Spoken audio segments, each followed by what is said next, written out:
course we are. Welcome to the Scale Builders Guild.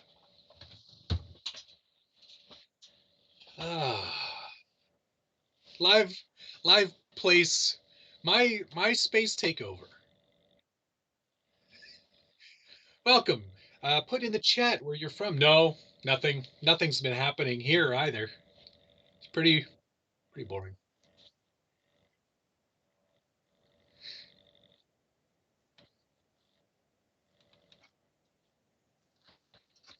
Yes. Oh, for you or both of us? Looks like I'm doing okay. Nobody has told me they can't hear me yet, but I mean,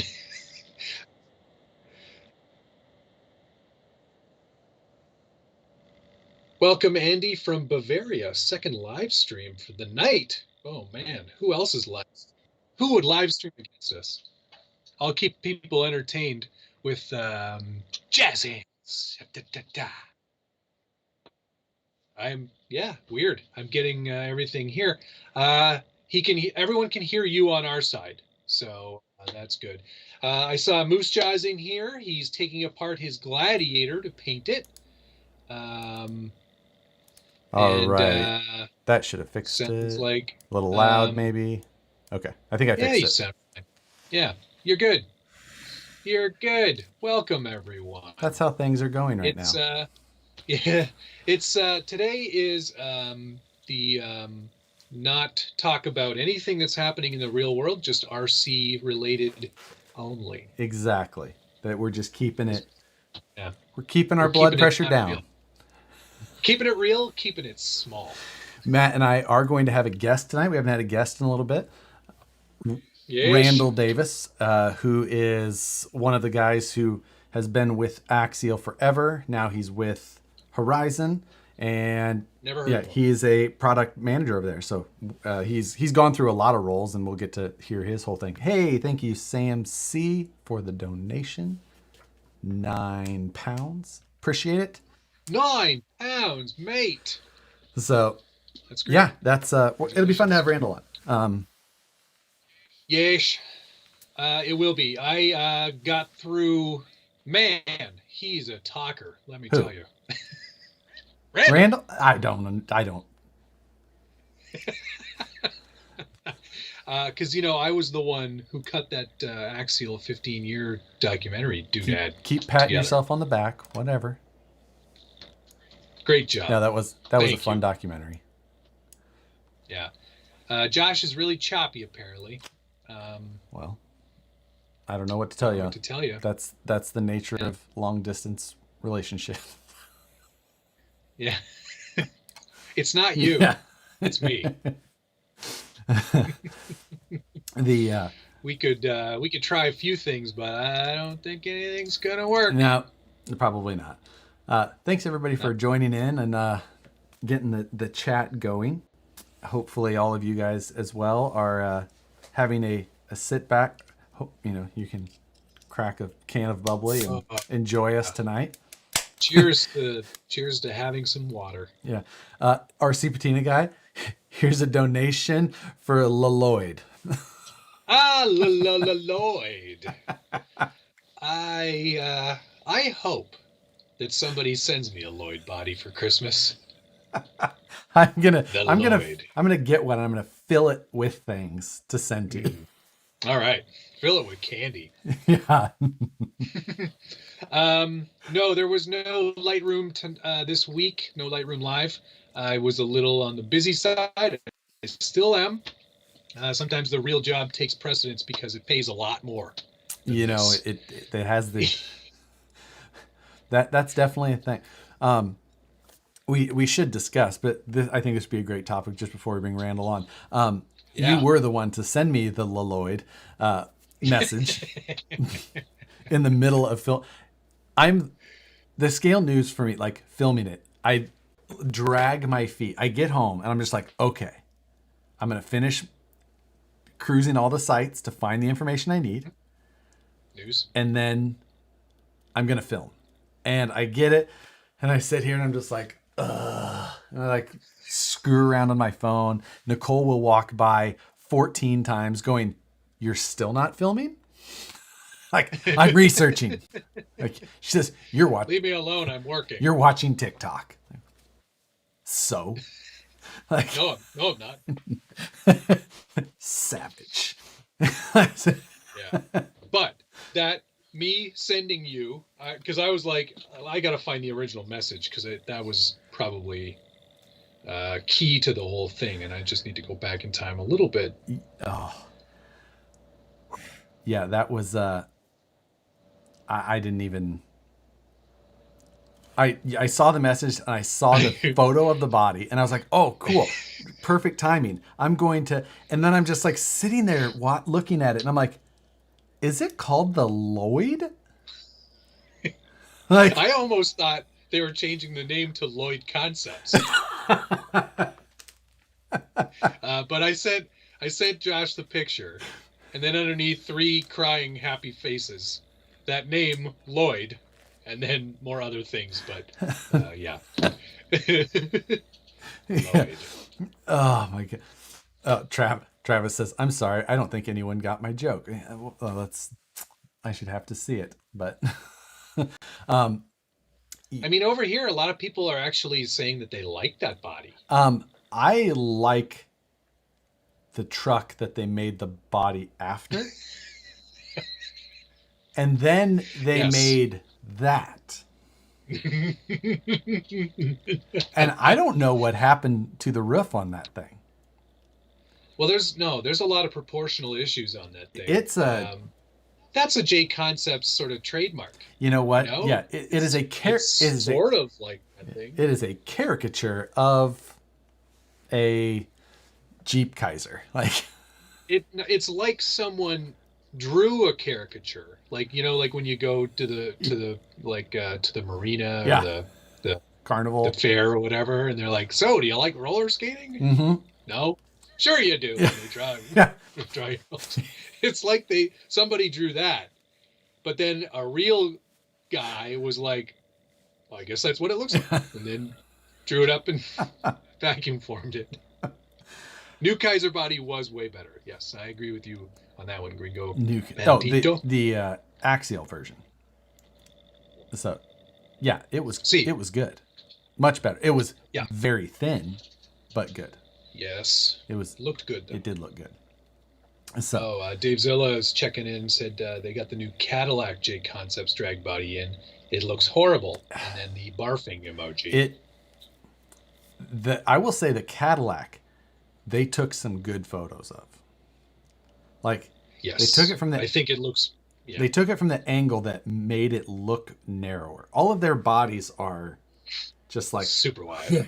Like, it's like they designed half of it, like in Fusion, and then just mirror. It's like that girl you went to high school with. Like, she looked.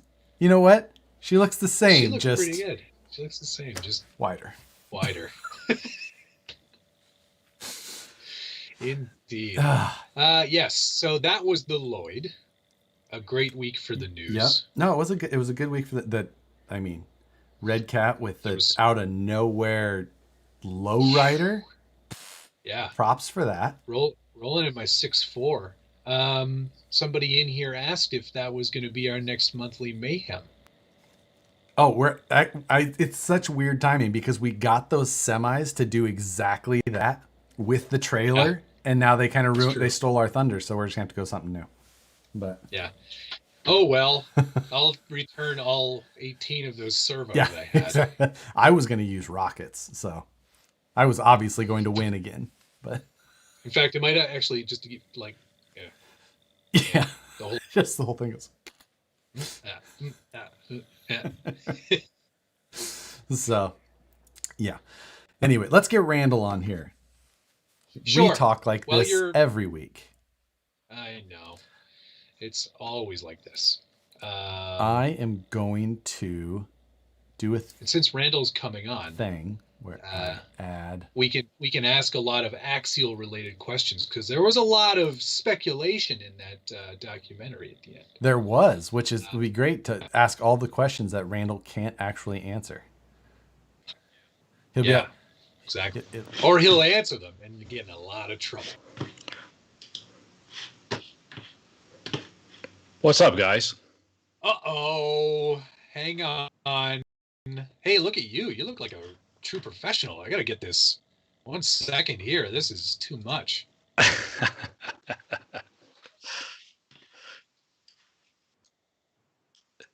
It did, didn't it? Right? I pulled a Matt Cat. Hey, I resemble that comment. If you don't move, I can move for you. You look great. Wow. A true professional. Oh, that's a horrible thing. Poor guy. I'm just going to bring down your gamma a little bit because you're a little bit spicy. But hey, Randall, thanks for coming on the show, buddy. Oh, you bet, man. I'm glad to be here. Yeah, good to have you.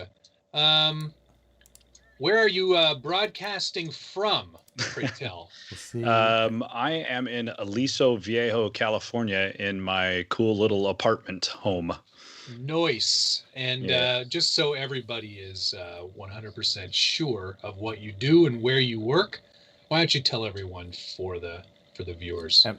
Sure. Yeah, hold on a second. I'm just trying to see if I have an echo or not.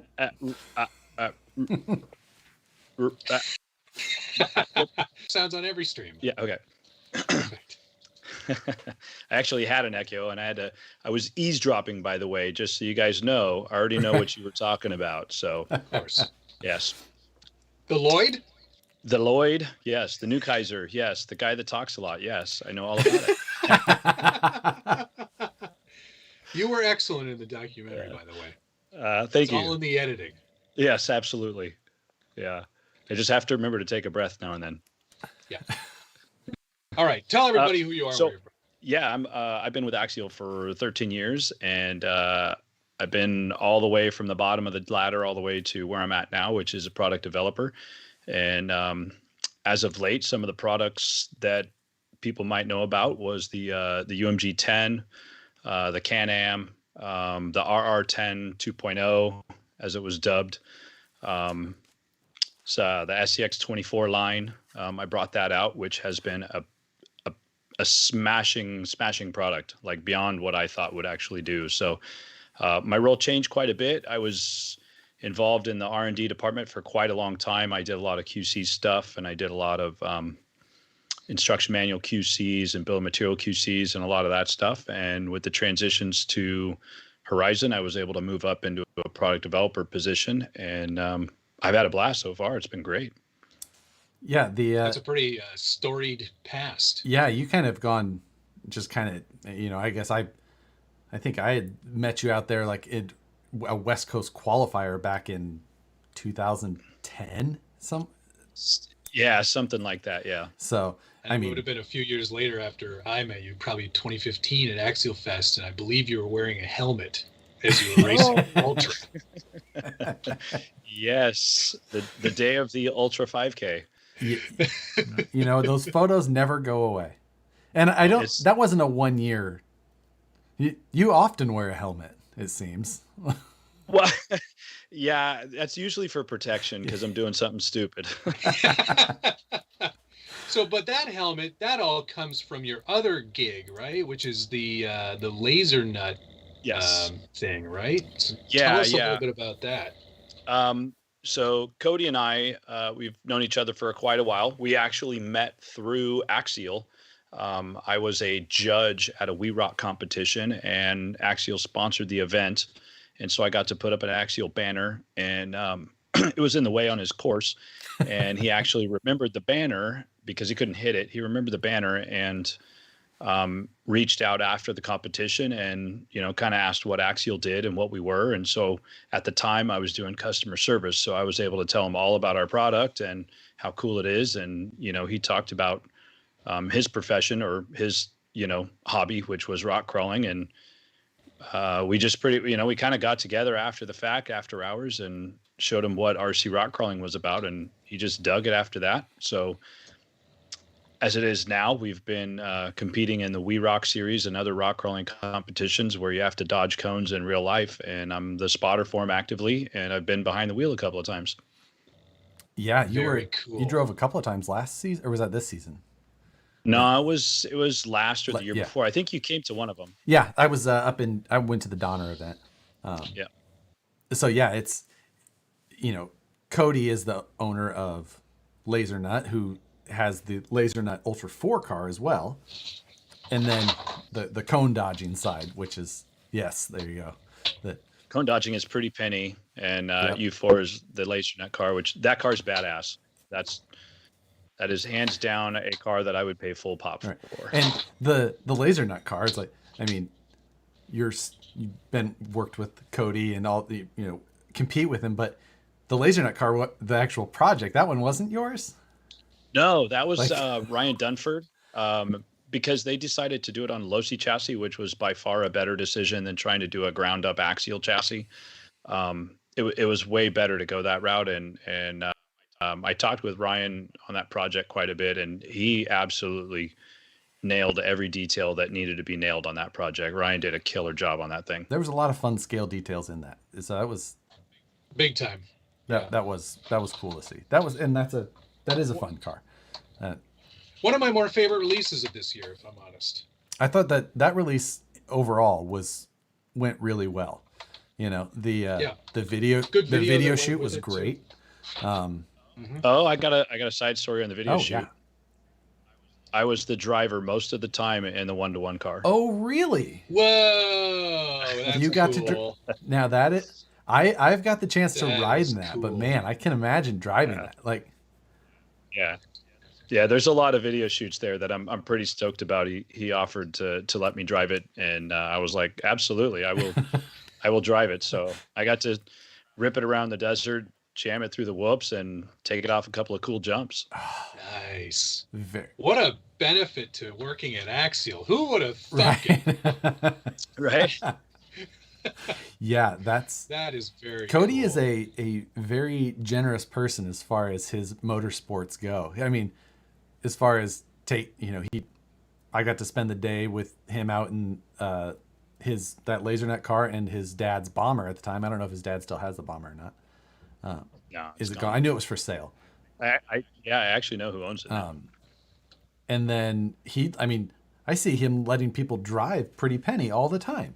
Like, yes, we really like to let people have the opportunity to drive it. He is definitely a generous guy when it comes to that stuff. And we both talk, if we're ever out with the moon buggy and somebody asks to drive the moon buggy, we pretty much just don't say no.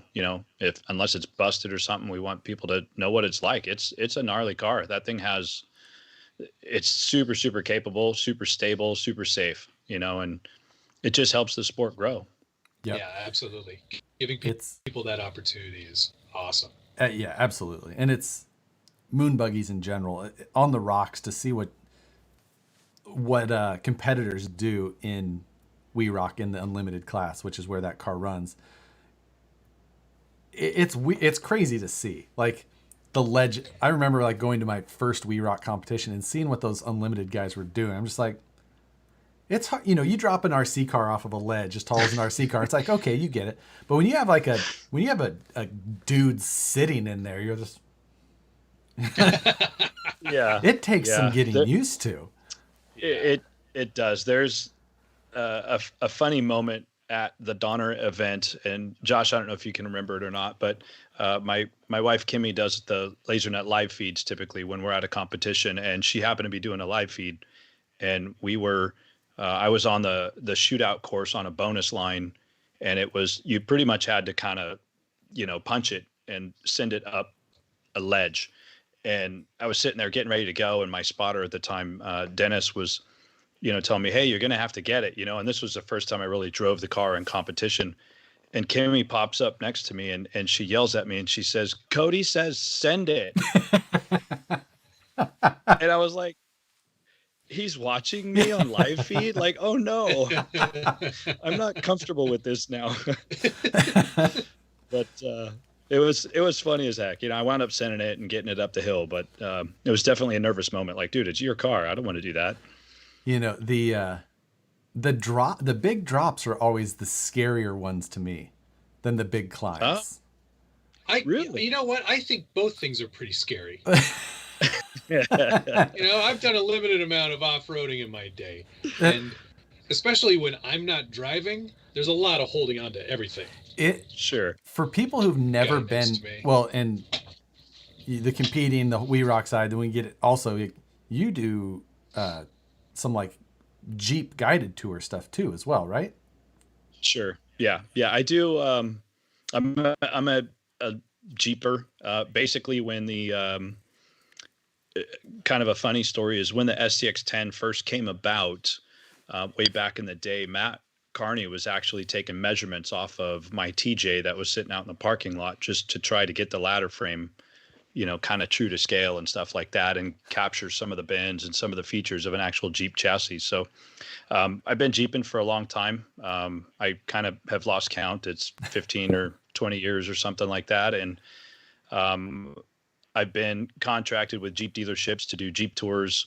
I've started doing some of my own Jeep tours to take people out. And really what I do is teach people how to wheel and teach them how to have, proper trail etiquette and the purpose of really putting your tires on the big rocks and why you want to air down and when you want to shift to 4 low and a lot of that stuff. So it's been fun, man. Anything outdoors and I'm in it, Right. That's awesome. You've, there's a lot of, it's kind of a small world in the motorsports side at the same time.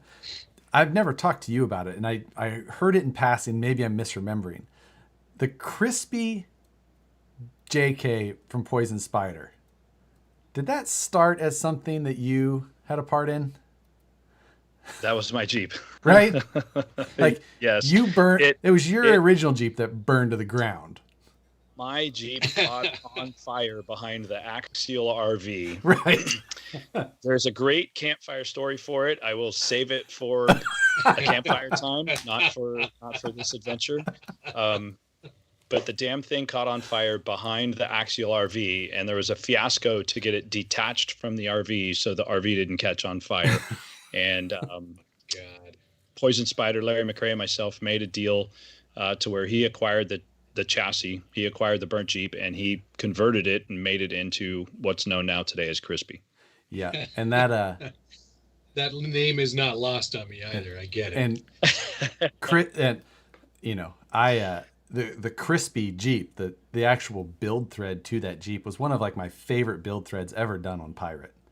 It was amazing, so detailed, and going through the whole story, and then later finding out like, oh, that was. So, yeah, I've never heard the whole story coming together, but yeah, and that was kind of segue into the Poison Spider Wraith that came about. That was through the relationship that Larry and myself had, and off-roading and stuff like that. So there's that's such a small little, there's a lot of little ties there. Yeah. I was actually in California for the West Coast qualifier. I think it was in 2010, it was January of 2010. And it was the day the Axial RV got delivered. That was when you guys were, I think you guys were on in the Goodyear building. Yeah. Oh yeah. So, yep. It was just a small little office bay with a little warehouse in the back. It was like, this is Axial. I'm like, oh. Yep. I tell you, the early days and Matt, I don't know if you saw it in some of the highlight reels or the B-roll stuff you were going through, but one of the cool stories way back in the day was before Goodyear, we were over off Bake, and we had a very small warehouse, Bake Parkway, and we had a very small warehouse, and we were moving product so fast that we didn't have time to put it into the warehouse. And in all honesty, we didn't have the space to put it in the warehouse. So we had people talk about doing like cross dock shipping and stuff like that. Well, we were doing cross truck shipping. We actually had trucks backed up against each other, and we were hucking RC cars from one container to the UPS freight truck because we had nowhere to put them. And we were slapping labels on them, and they were going right into the freight truck and on the road. Yeah, that I've heard a little bit. Those are the early good days, I think, when you guys were basically like, I don't know, you guys want to make RC trucks now? Right. Sure. I mean, this might be a thing. The AX10 was a hell of a hit in the. Oh man. Yeah. I mean, and all the variants that came afterwards too, because it didn't stop at just the AX10 Scorpion. There was there was the Buzzard RTR was the second one. Mm-hmm. Then there was the and that the Buzzard, sorry, Uh-huh. the Buzzard and the B-17 body, all of those were actually nitro bodies, if That's you remember right. And Yeah. and super thick. Yes. They were like the Buzzard body, the clear ones were like they were like a 5th scale shell. I mean, they were like they're Yeah. damn near hard bodies. Were they like 060? I think they were like Oh, 060 man. or something. Yeah, they were thick. Holy cow. Yeah. I've had one, and just like you get like they don't have any bend to them. Like it's Maybe we need to go insane. back to that. Yeah, Right. hey, maybe. I mean, is the Betty that going to be sort of thick? Because I have one showing up tomorrow.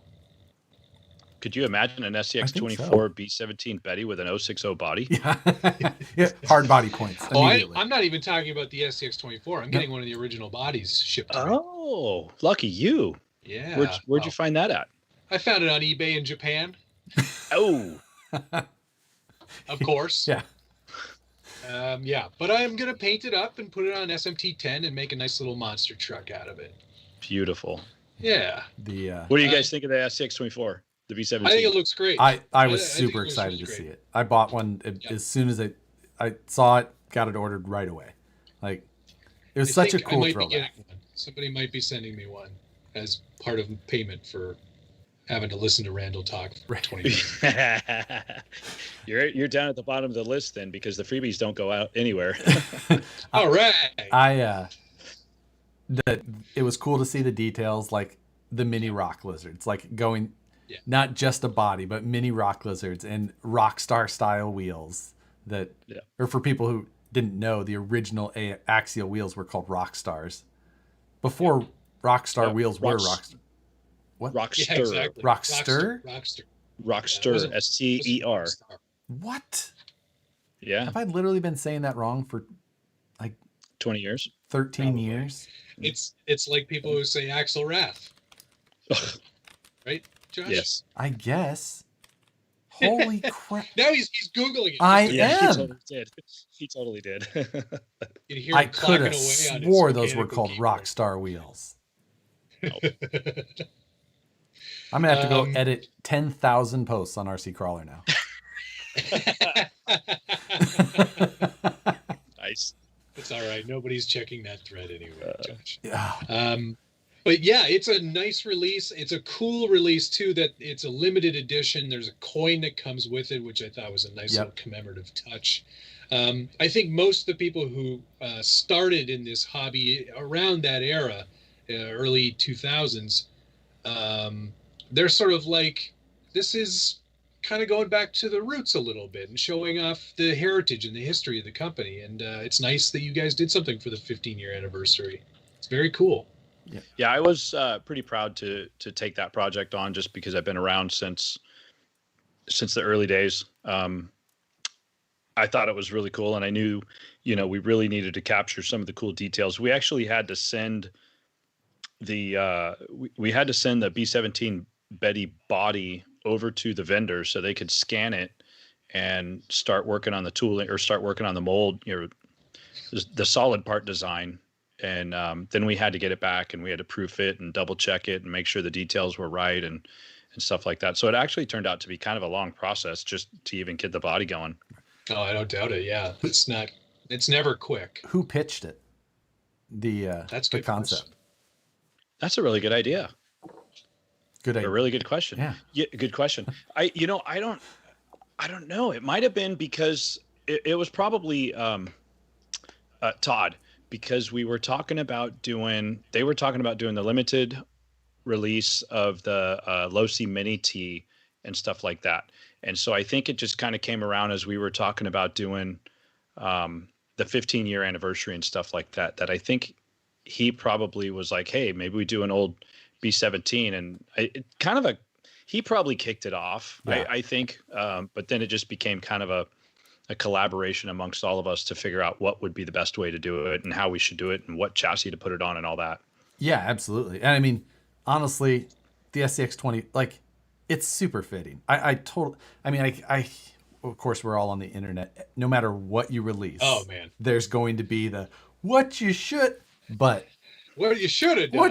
What I would have done. Why isn't it on TVPs? Right. So like, yeah, it was originally a TVP comp crawler. Like, I think the SCX24 was just a fantastic, like, it's a commemorative, you know, Well, there's a great thing about it is the price point. You know, you can get a little piece of history for not a lot of change, right? And, and it's one of those things. Not everybody wants a comp crawler again anyway. And certainly not like the comments are in here. Like, well, right now it's like, here's the problem. Like, do you open it or do you like, and like that's the big question. It's like everybody's got to buy two. Yeah. You have to buy two. You have to have one on a shelf that's closed, and you play with one. Like, right.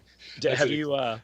The thing about the B-17 and why we chose to do it on the SCX24 was really how many people kept the B-17 body on the old AX10 chassis. I don't think many people did because it wasn't a crawler fitted body, right? It was a cool body, but everybody was trying to get it narrowed, dovetailed, and, you know, snout nose and shorten it up and thin it up. And in those days, we were trying to be competitive. And for a decent chunk of time, back in the, like, it's kind of like it is now. It was it's different than it is now in a way. Like, we were having to take and buy something and then try and make it competitive by doing crazy things with parts that just weren't available. You couldn't just buy parts. The AX10 was the first thing that you could buy and like assemble together and be like, oh, this is actually kind of like what a crawler would be already, you know? Right. Yeah. But we kept changing and modifying from there. Most of us ended up with an Axial and a transmission in the end, you know? But I bet back then, like, half of those, if not more, of those Betty bodies never got painted. Right. Like, well, that's why you can still find so many nowadays unpainted. Yeah. Those bodies were, because people just held on to them. Those bodies were free because everybody got them and like, I've got 5 Betty bodies. Does anybody need to buy like no, I don't want another Betty body. And now Matt pays $130 plus shipping from Japan. Canadian. Well, quiet, but yes. Did you really? I'm guessing. Yeah. Oh, ha! Did you really? Pretty much right on the money. Yeah. Right on the money. And happy to as like well. Nostradamus over here. That's pretty good. Rich Trujillo wanted to quickly chime in here and say that any of the good ideas are his and all the bad ones are Randall's. So, no, not a chance. I've seen some of the ideas Rich has had. So he's a Toyota guy. Come on. Yeah. Well, agreed. Gross. Exactly. Hey, we're actually all Jeep people. Yeah. Oh yeah, that's true. We all have Jeeps. Right. Some of us have Jeeps. Others have monstrosities. I have one. I have a JK and my Gladiator. Thank you. Yeah, a truck. Oh, you have a Toyota? No. I have a Gladiator and then I have the JK. Oh, so, well, yeah. So you're nice. He's a wannabe overlander. Yeah, you can get some sand ladders and or a wannabe Jeeper because he's got a truck. Right. I have so many roto packs to find out where to mount. Like, I got a few more I could send you if you want them. They're all the kerosene ones, though, which is odd. Well, I like the color. They're the only ones I could get in the color I wanted, right? I have 3 roto packs that are sitting in my garage. Oh, yeah. Oh, someone I want one. Just giving them away. Yeah, right. Sorry, I'm going through a couple of questions here. So, did you see the interior box design of the SCX24? I only saw it listed on the pictures. Tower Hobby site. I haven't actually seen anything. Yeah. Is it a garage? It's a car. It's like the inside of a garage. Yeah. Yeah. All right. Yeah. Did a little bit extra there, just trying to give something, of the box because we never know, Randall, because they're not going to open. Exactly. Well, you can see it. It's clear windowed. You can see it. Can you see the serial number from the outside of the box? Oh, good question. Yes. You can? Oh. Yeah. Oh, that's yeah. Man. Cherry pickers now. Yeah, exactly. Great. Matchbox owners. Yeah, exactly. I'm stuck with 9,889. Yeah. Great. No, it's going to be worse than that. It's Oh, people are going to be looking for 420 or 6969. Yep. Right. my birth year, my birth date. Come on. Oh man. So, That's fantastic. But I will also say, from the vendor, I know that they are randomly packaged, so you have no idea if a hobby shop gets a box of 8, you don't know what serial numbers are in there. It's random, and it is up to 9,999. That's the last number. Correct. Did you get to keep number 1 or 2? No. No, number 1 is. We did find number 1, and number 1 is going to go to a raffle or a some sort of thing special that Horizon's doing. Good for them. The charity giveaway thing. A charity giveaway, yeah. They're doing something cool for that. So I wished I could have got number 2. That would have been cool. Yeah. You know, back in the heydays of Axial, we always had 1 and 2, right? You know, we allocated one to corporate archive, 2 to the designer that designed the product, and then it went down the line 3 and 4 to everybody on the team. But we don't get to do that anymore. So Rich said it's going to Hobbies for Good. That's the there it is. Hobbies for Good. Right. That's the one. It was in the documentary. Yep. That is cool. Yep. There's some proceeds of the sales from those 9,999 that are also going to Hobbies for Good. Cool. Very cool. Yeah. Very cool indeed. Yeah, that's it's going to be cool just to see the serial number thing. It's like, honestly, you know, it's a little thing, but it's fun, and it's just another little piece of excitement. I get it. That's right. I like it. I'm just curious to see how fast they sell out. I don't know the numbers. I don't watch the numbers very much at all. So yeah, I would be surprised if they're already sold out. But I'm curious to see how fast it goes, because that's a lot of units to move in a short amount of time. It is, but you couldn't be releasing them at a better time. Oh no, the timing is perfect. The whole thing is that, you know, like some of the good numbers are going to go to these 8-year-olds for Christmas that have no idea what they're getting. Like, you little. Yeah. I wanted the yellow one. Dad's going to be over there screaming, "Don't open it!" But what it's going to turn into one of those things like, look what I found at a garage sale for $6. Number 7, Betty. That is crazy. Somebody you've just created a whole subgenre of the market. Somebody painted it with nail polish on the body. Yeah. They put googly eyes on it. Yeah, we've done that a time or two, creating new genres, haven't we? Right. A couple of times. I mean, most of them were flukes, but you never know which one's going to take off, so you got to try it. No, that's totally true, and that's one of the great things about Axial, I think, is that they push the boundaries of what was out there. And with that in mind, I think we can ask this question. One of my viewers was asking, with the release of the Red Cat lowrider, do you think Axial is going to get into that market? I'm waiting. No? Nailed. I'll say, I'm going to drop somebody's name. Paul Valdez had a lowrider at Axial Fest, and it was a legit SCX10 lowrider. And that I thought it was pretty chromed. Cool. Chromed, you know, it had knockoffs or Daytons. It had hydros on it. Like, that thing was, and it was sitting on an SCX10 chassis. That thing was pretty rad. It was very legitimate. I remember seeing that and just being kind of blown away by it. Even though I'm from the lowrider days, I don't want to really go there. We may have a new genre coming out next year, and I'll just leave it at that. Yeah. This is why you tune into this channel, guys. I would like to just say that one of the viewers just jumped on. He says, just joined. Who is this? Dustin Hoffman's double? A young Dustin Hoffman? You know what? I super never close, right? That's not the first time. I will say that. Not the first time. Randall, are you trying to seduce me? If you like Dustin Hoffman, yes. Because I like you. But for those who don't know, Randall Davis is a product developer at Axial now, but he's been with them since the early days. How many years did you say you've been there now? 13 years. 13 years. 07 is when I started. So, yeah, that's pretty amazing. Been around the block, made a lot of things happen behind the scenes. Yep. Moved a lot of boxes. Nick LaRusso wants to know if, and I'm sure you can't answer this, but how about, or actually maybe he's posing this to everybody, but how about a UMG 10 SCX10 on the SCX10 platform with a shorter wheelbase UMG 10? Wait, did we just say It's not a bad shorter idea. wheelbase UMG 10?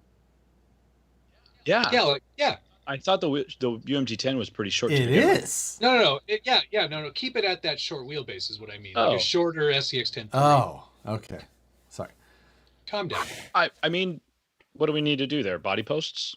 It's not real hard. You know? No, it's already made to go shorter. Right? Hinging back thingy, and that's it. That actually was, I don't know if I said it earlier, but that was one of my projects as well. Yeah. I don't know. It didn't sit well with me, the UMG. Oh yeah? I mean, it was cute, but I'm a crawler guy. So when it comes to look at Matt's eyes, I'm a crawler. What? Yeah, I'm a crawler guy. So when it comes to full blown scale realism and stuff like that, I start to get drawn away a little bit, just because I look at it like, well, it can't do what I can do in my Jeep. Like it's now limited and the body's too big, and I don't know. It's just kind of one of those things where it's a cool truck. I have one. I have, like, the one in the box was mine, and I put a new body on it. I actually put some, I can't say that. I put some other stuff on it that we were prototyping, and it's sitting on a shelf collecting dust now, just because I'm like, why would I drive that? The body's too big. I feel like Randall and I parrot the exact same, like 100%. Yeah. I like it though. I like the UMG 10. I had it out a couple weekends ago, and I was remarking to myself that, because it's on Vanquish portals now, how great it is that it's on portals, and it just seems natural to me that if you're gonna have a portal axle chassis, you should do a UMG 10 to go, okay, we did it. Get off our backs. I do does get it now sit too tall? Well, it's pretty tall, but I put 80 mil shocks on it to bring it down again. And then Matt put 2.4 inch tall tires on it so that it was the 2.4. Because 3.85 isn't small enough anymore to be tiny tire hipster. Like, that's funny. So here's a tidbit in the product video. There is a clip in there that we played forward, but I actually drove the car in reverse. Oh, yeah. I've pulled that one. Yes. Amazing. Yeah. That's so great. if you haven't picked up on it before, go watch it. The video's still out there. I think you should go try to watch it and figure out what minute mark is the reverse move. Yes. I love it. That's great. It's pretty legit. It was funny. Find it. Put the timestamp in the comment when you find it, guys. Yes. Because I want to pull that back out. But a couple of questions here, real quick, and I don't know that, Randall, you have any kind of numbers or any dates on this sort of thing, but people are asking about AR60s with bigger inner pinion bearings. Is that ever going to be a thing, or is the AR60 axle pretty much? I think it's Yeah, I think the AR60 is probably where it's at. I don't know if we'll do a running change or a hop up mod or anything like that to it. I think it's probably going to stay where it's at. Yeah. All right. I mean, that came out in that came out in 2010 as well, right? Dude, it was way back. Yeah, it was way back. It was mid 2010. We got a lot of life out of that. Yeah. It's been great. I mean, I remember when the Wraith came out. The Wraith was another one of those kind of game change. I hate that term, but like, it was totally different. It was innovative scale with a full depth interior and separate seats, and then these bigger axles. And at the time, we really didn't have any axles that were one piece like that. Before the Wraith, almost everything we had were clamshell axles, whether vertically or front to back. So this new, with a drop-in differential setup, and it was fantastic. They were completely new. It was so cool. And I mean, I was in love with the Wraith until the Bomber came out, which was 2015. Right. Well, and even then it still used the AR60s. Yeah, exactly. Right. And it kind of revitalized that whole width again. Right. I mean, because the Wraith was kind of, at that point when the Bomber came out, people would always go, well, what do I get, a Wraith or a bomber? It's like, well, do you want to go fast or do you want to roll over? Yeah, you know, it's Right. just the bomber was basically everything that I was trying to do with my Wraiths. So Exactly. it was just yes. I was like, finally, like, oh, the thing I here wanted. we go. Yeah. And so We did. I don't know if you guys remember it, but we did a blog post about a Wraith that had the cage chopped off in the back and a spare tire. So I did that when the Wraith first came out. I was at home and looking at it, and I was like, you know, it needs a spare tire and it needs kind of this Ultra 4 look and this and that and the other. And I chopped it and kind of raised some eyebrows and raised some hairs and you know, got some little tinglies and some spines and whatnot, and weren't quite sure what to do with it because it changed the look of the car. Right. But all of a sudden we decided, hey, let's just do a blog post about it and make it like, hey, here's an alternative of what you could do. And then all of a sudden everybody started chopping the back half of the cage off because it looked better. Doing the fastback. Yeah. I remember an article in RC Car Action all about how to do it. Yeah. Like, yeah, it had a bit of a station wagon look, you know. That, right. You know, they call it trail buggy. Yeah, they call them, you know, family cage in off road. You know, 4-seat versus 2-seat type stuff. It had that family buggy look, and which I think that the full size one had a bench in the back. Oh, did it? Didn't Jake's rig? I don't think it did. It had a bench. Okay. Yeah, I don't think it. I think it was still a 2-seater, but it had a cooler and stuff in the back. Right, yeah. I could be wrong. Nah, I can't remember. I could have swore it had the little bench, but yeah. Yeah, it just, you know, it was a different adaptation. And then once you started cutting it down, it's like the Wraith could look so different with just a few little things here and there. And people found so many ways to do it. It was. Oh, yeah. There were a lot of cool mods, and a lot of people did a lot of really awesome stuff with theirs. I had a lot of fun with mine when I had it, but as soon as the bomber came out, it was like, okay, no more Wraiths for me. Yeah.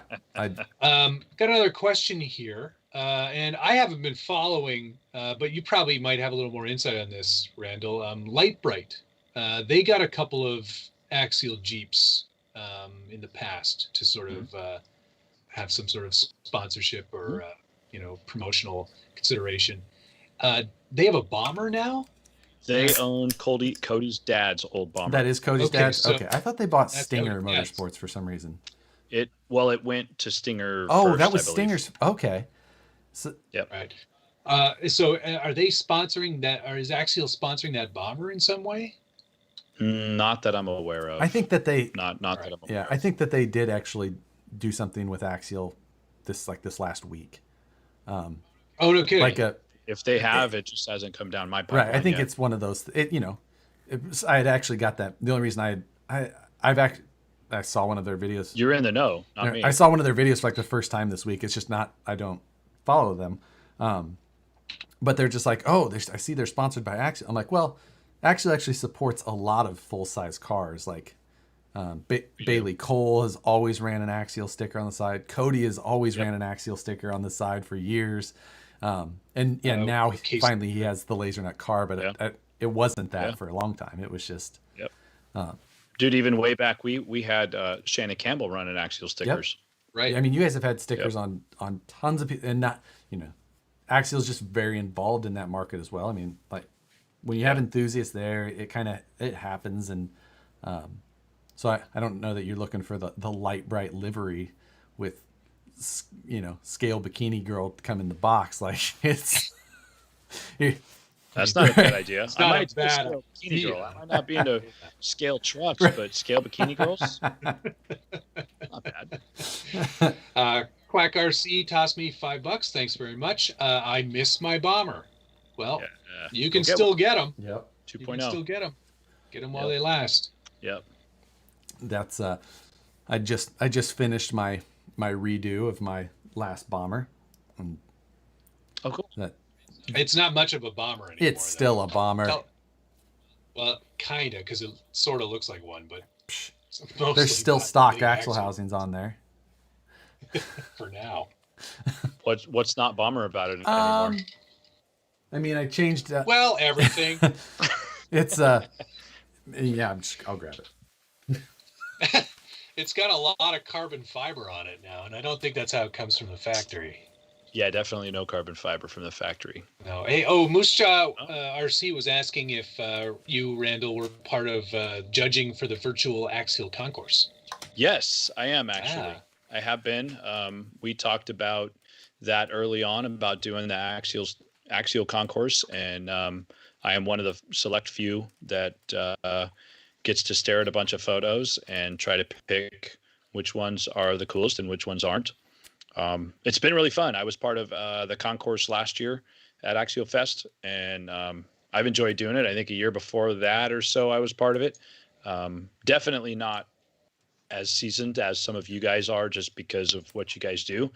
But it's still fun to me to look, as kind of a blank page look for me, because I'm not in it. I like to really look at the cars like I've never seen them before, never seen that trick done. What's going on here, and see what really catches my eye. So it's been cool. Fun staring at a lot of pictures. Yeah, definitely. And Moose Jaw wants to also extend a thank you, because you must have voted for his truck to be a part of one of the finalists. That's very cool. Well, I had missed where that was going on. Thanks. It's on the internet. It's on the internet, bro. Don't you live there? I mean, I try. I get around. Yeah. On the Axial Facebook page, every week they've been doing a virtual Axial concourse, and they've had the categories from like we've had in the past at Axial Fest. We've had all the categories, so we've been doing a bunch of contests. I did see some of that, I think, a little while ago, but I thought it was like an extension of the last Axial Fest, and then just no, it's just been a whole virtual since we didn't have Axial Fest on the West. Right. It's been that whole gig. Getting on the what do you got there? The SEMA train, right? Yeah. But the bomber is, I mean, it's turned into being just as versatile as the Wraith, but it's crazy what some of these guys are making. This is like a whole carbon fiber rear section of the cage that goes in. Okay. You cut out all the plastic in the back. It gives you this. You put this sway bar in, it's all bearing supported. It gives you a ton of travel. It's an all new skid plate with an all new transmission and a forward motor mount. Nice. Super low. And then I mean, links, shocks. So the cage is still there. Some of it. That's bummer. And the axle housings are still stock. So what you could have bought, Josh, was the axle housings and a cage, and it's got stock panels. So here's what you need to do is you need to enter that into an Ultra 5K and see how it goes. Oh, it would dominate an Ultra 5K if it was not held back by the gimpy driver. Right. Exactly. That's where I was. And that is because that is built basically just like Jake Wright builds his. Nice.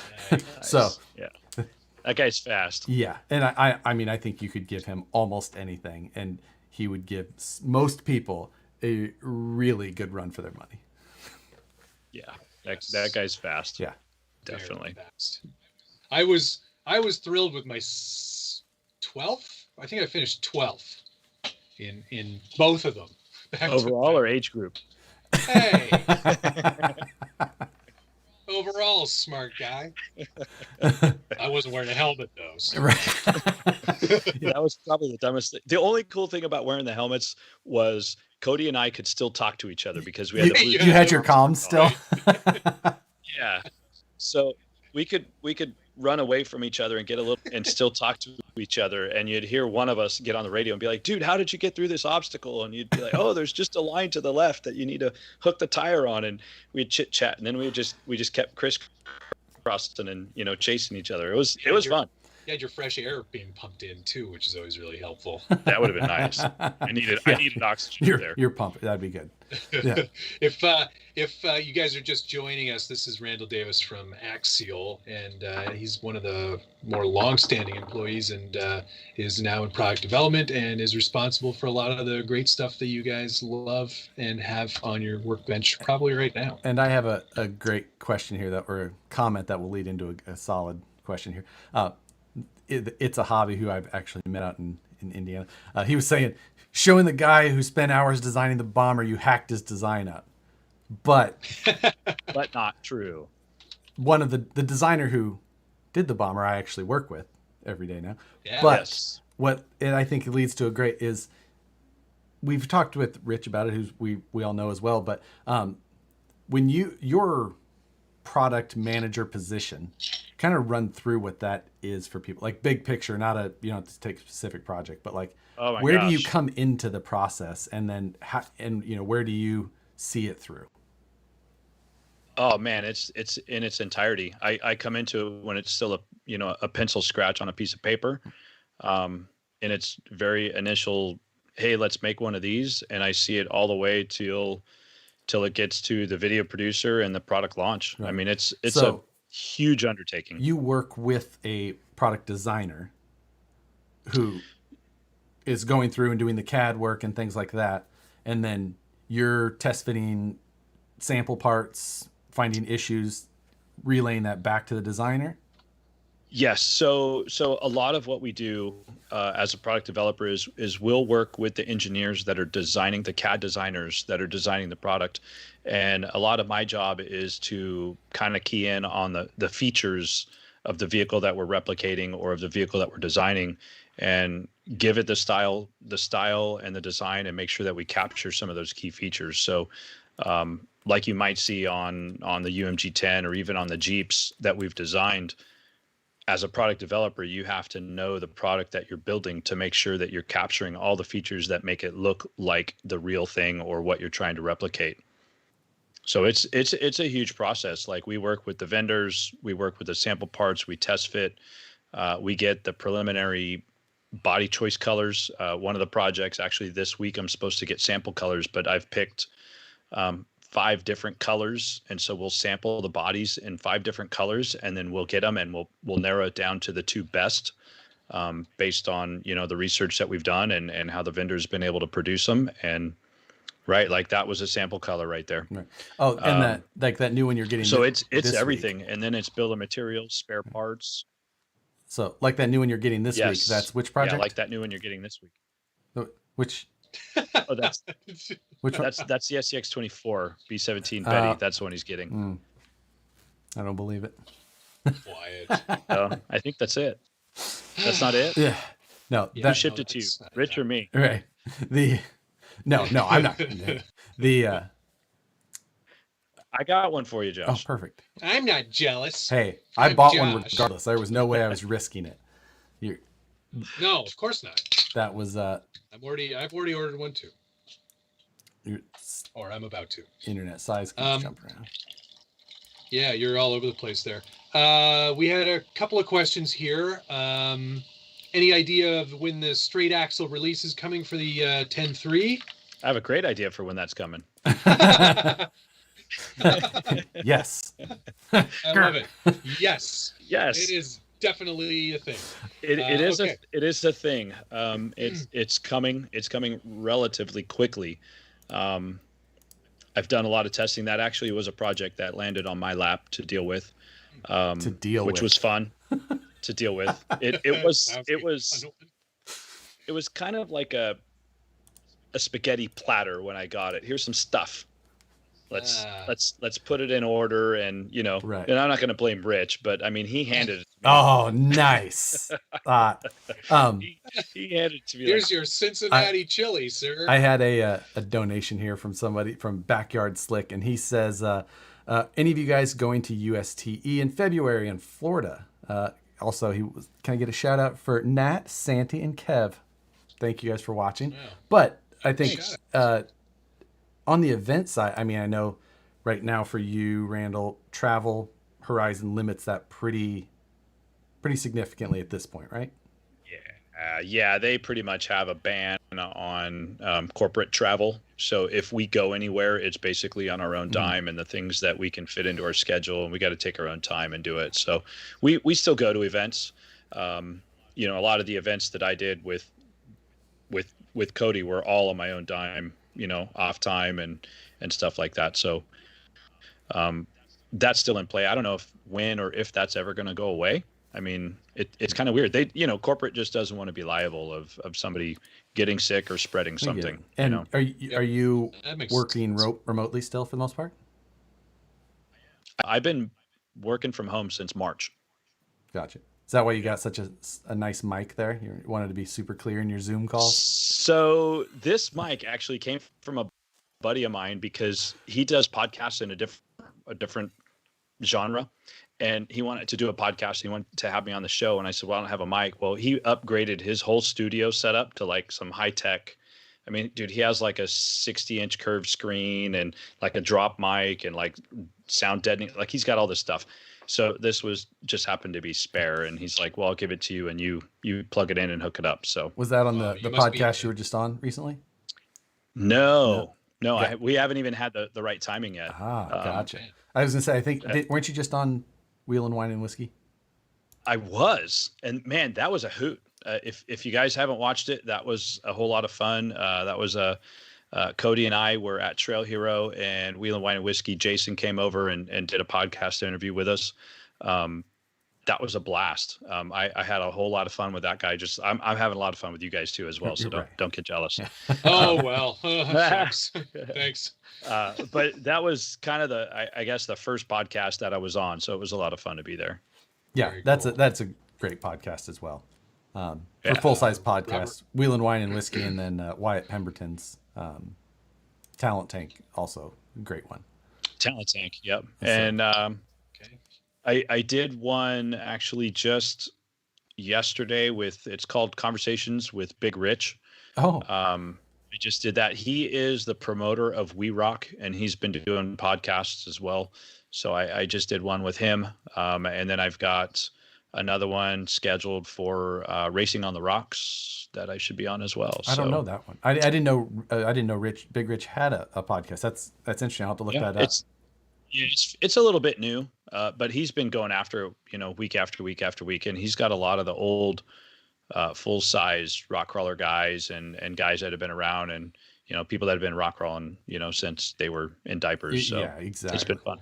That's cool. Oh, that's actually cool. I'll have to look that up. Rich is a hustler. I mean, he's been either trying to get a TV show or videos. Like, it is really, I think we kind of, in our genre, we kind of suffer from it as well. Like, it's sometimes hard to make rock crawling exciting. Yes. That brings up a really good term. So slow and like meticulous, and you're looking at this. You might spend 2 minutes on your 10-minute course trying to get your car over another 3 inches so you don't hit the cone. Like, right. Yep. I use a term when I'm teaching people how to wheel, and the term that I use is, if it looks boring, you're doing it right. Yes, when it's exciting is when things are. When it's exciting, you're doing it wrong. Things are breaking. Things are getting hurt. Yeah. But for people who haven't been in like a full-size vehicle wheeling and something like fairly technical, it's amazing how nerve-wracking or adrenaline pumping you can, like, going 4 miles an hour and being just absolutely sweating bullets. Sweating. Yeah. Even as a passenger. Because there's a lot of things at work there. Your vehicle, and putting in the right place is part of it. Your personal safety and limits to what you feel comfortable doing is another, and the value of all the stuff that you might be breaking. Yeah, that's like when I on my last outing, which is it's not super technical, and I stay like, it goes green, blue, black, red. I'm usually on the blues, and that's where I'm pretty comfortable. But there were a few class points, 1 trails. Yeah, exactly. There were points where people ahead of me were like, I'm like, he's going to break something really badly. And it makes you feel so nervous. But, so I can only imagine when you scale it up to even like more extreme levels. It's like, I don't like to break things. So like when I kind of got into the off-road side, it was with a good friend of mine and a coworker, and like, it was basically, when I got into it, it was buggy level. Like, we were already in buggies, or even full body trail rigs that are basically trail rigs only, though. They might look pretty decent, but they're for the trail. So it was just like, the first trails that I went on were very technical, very interesting. And it got me into that. And then I started spotting in We Rock. but we were in stock mod. So it's, it's like, oh, we rolled the thing over again this weekend. Like, right. I had a different perspective, and it was, yeah. But my perspective has completely changed from how I would wheel my Jeep to how I used to wheel my Jeep to how I now know I can drive a vehicle through something, but my Jeep does not have the capability to actually get through it. Right. It's completely changed. Yeah. I've gotten spoiled. Yeah. Well, yeah, when you're driving pretty pennies on 42-inch BFG stickies, right? Or is he 40s? Can't lose with 42s. Right. He's on the 42s, stickies on portals with four-wheel steer. Like, the list goes on. Guess how much weight? Yeah, it's cutting brakes, air lockers, and cutting brakes. With and how much weight is in each front tire? So you run 300 pounds in each front tire? Yes. Wow. That's 300 pounds. Water or lead? That's lead shot. Lead shot. Okay. Yeah. Was that truck at Axial Fest? Pretty Penny. Did you yes. bring that? Yeah, you did. Yep. Yeah. 2017 or 2018. Yeah, the last time we were at Donner, it was there. Yeah, that's right. Because we took it up and had some people drive it around too. Cool. Couple more. Robert Willis. Yeah, sorry. Let me get a question out here. Robert Willis sent me $5. Thank you very much. Huge fan of Axial and was wondering if the Wraith 1.9 is going to be available again. Wants one, but they're out of stock everywhere. They should be back in stock. We haven't discoed that at all. Gotcha. It's still out there. Okay. All right. A couple of donations. Quack RC, thank you. He popped over here to get a donation. Appreciate that. But Gene Masters, also a donation, says, has Randall been down under and looked at our full-size 4x4 culture? Maybe get some ideas? Here, Josh, take my money. Thank you, Gene Master. But on that, the Australian 4x4 culture, the way they build their rigs, their competitions, very interesting. I usually follow is it the Tough Truck stuff? Do you ever follow that, Randall? Tough Truck? Because Jesse goes down there and Tough competes. Friend of mine, Justin Hall, would go down there every once in a while and compete. But they're Australia, they build some super flexy rigs, like big. I think they have some weird constraints as well. I shouldn't say weird, but some different constraints as well. But I have not been down under in that fashion. But I would love to go to Australia. That would be fantastic to go out there and check out what they have over there. Cody and I have talked a couple of times about going over there to compete, but just never kind of panned out. But I'd love to go over there. That'd be great. That would be cool. Boy, the logistics of getting over there would be insane. Yeah, it's like with a rig, that would be a challenge. Yeah. I don't know if Cody will actually do that again. His rig got kind of trapped over in Japan after the Trail Hero Japan event, and it sat kind of seaside in a yard that did not do it any bit of good, and it had to have a lot of TLC applied to it after the fact because it was not in pretty penny shape. So I don't know if he'll do it. It is crazy to me, like just to see the difference. Like me, I'm from the Midwest. I was born and raised in Nebraska, then lived in Missouri for 10 years or whatever. But like the West Coast, so many, like you go to KOH, 3/4 of the cars are just, the chassis are bare metal. They're like, it's just like, and I like in Nebraska, it's like, once you get done cutting, that you would never last. Better get ready for primer because it is Yeah. already rusting. Yep. Like, and out here, it's just like, no, that's fine. Yeah, we did a competition this past year. So Cody and I did the We Rock Series East and West, and we were able to take the national title for the East and the national title for the West.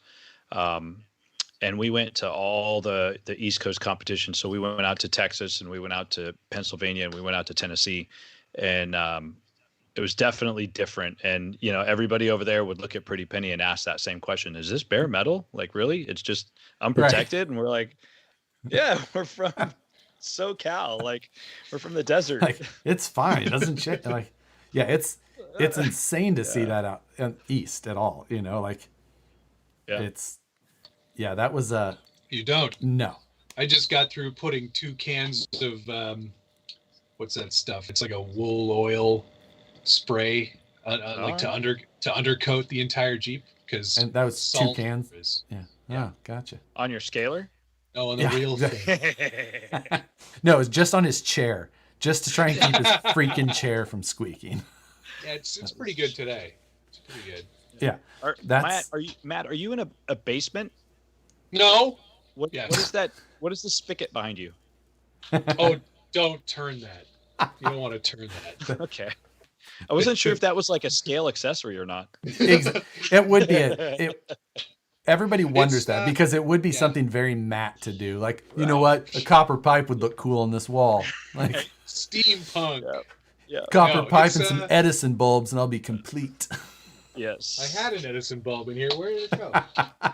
Well, if no, while you're that's for outdoor water source. So while you're searching, if you guys didn't capture or see any pictures from Lasertown Screaming or Dreaming, that was our Halloween party. I will take a second to just say that was a phenomenal, absolutely blast of a party that you guys should have attended. I know. From wherever you're at. There was no holds barred, if that's the right way to put it. I was dressed as sort of like a steampunk MC for the event. I was trying to figure out what your costume was. I was like, he's some sort of top-hatted man. I know. Yes. I was just like, I was like, is it a character from something specific? I couldn't figure. Just made up. Yep. It was just a really ridiculous Amazon purchase. That was the first time I think I spent about $400 on costume stuff from Amazon, and was like, let me try all this crap on, and then what doesn't work, I'll return it. And I returned it all. And what I haven't really told anybody was the stuff that I returned, I only got back $130. Wow. So I don't know how much I spent on my costume. Well, but it was, I can do math, and right. I think it's $270. Yeah, I'm gonna have to do the conversion maybe, but ooh, that's like $500. Right. Hey George, you can wear it again next year. Exactly. It could be the same thing. You know, or maybe for New Year's too, and we are having a New Year's party. I did see that. So, Lasertown is like a permanent fixture at Johnson Valley, right? So it's just that's where they are. That's where Lasertown is. 40 acres of property out there. Yeah.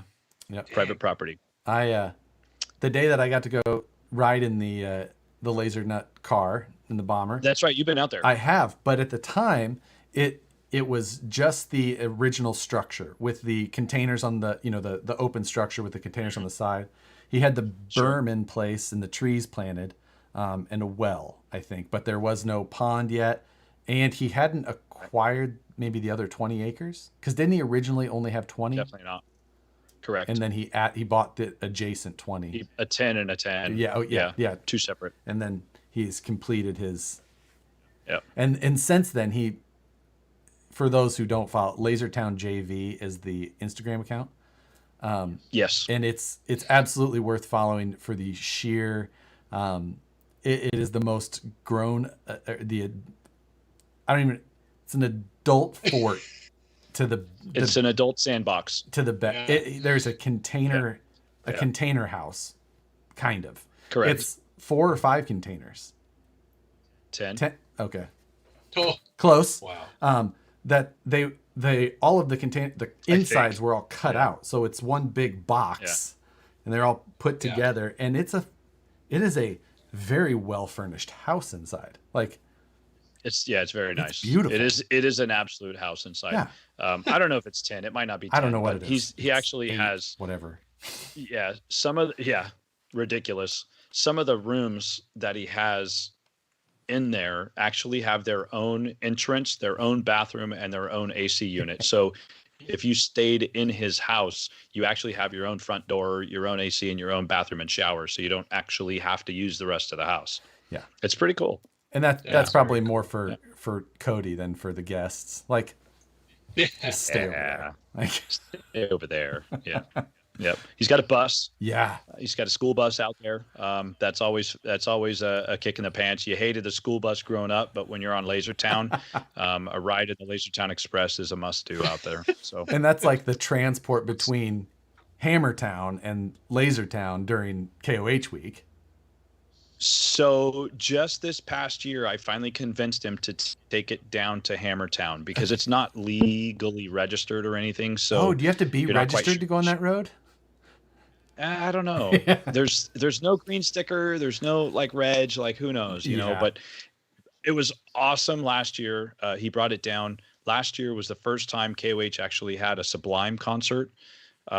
They had legit Sublime with whoever in concert down there at the Monster Stage. Wow. And Cody brought everybody down from Lasertown and parked the bus at the back. And it was like a really killer sight to see. Like how often do you get to see all that stuff? You know? So, yep. That's, that is very cool. So if you don't have plans for New Year's, man, come on down. We're going to do another party, apparently New Year's. So we'll come up with some sort of a theme, and we won't have a small bonfire. We won't have small fireworks. We won't have small tannerite. We won't have small anything. No, none of it's small. It's always there, but never small. Like, yeah, that bonfire for Halloween, the pile of wood looked like it was 15 feet tall. So, yeah, it was about that. The flames. Yeah. We had a witch burning ceremony there for Halloween. Yeah.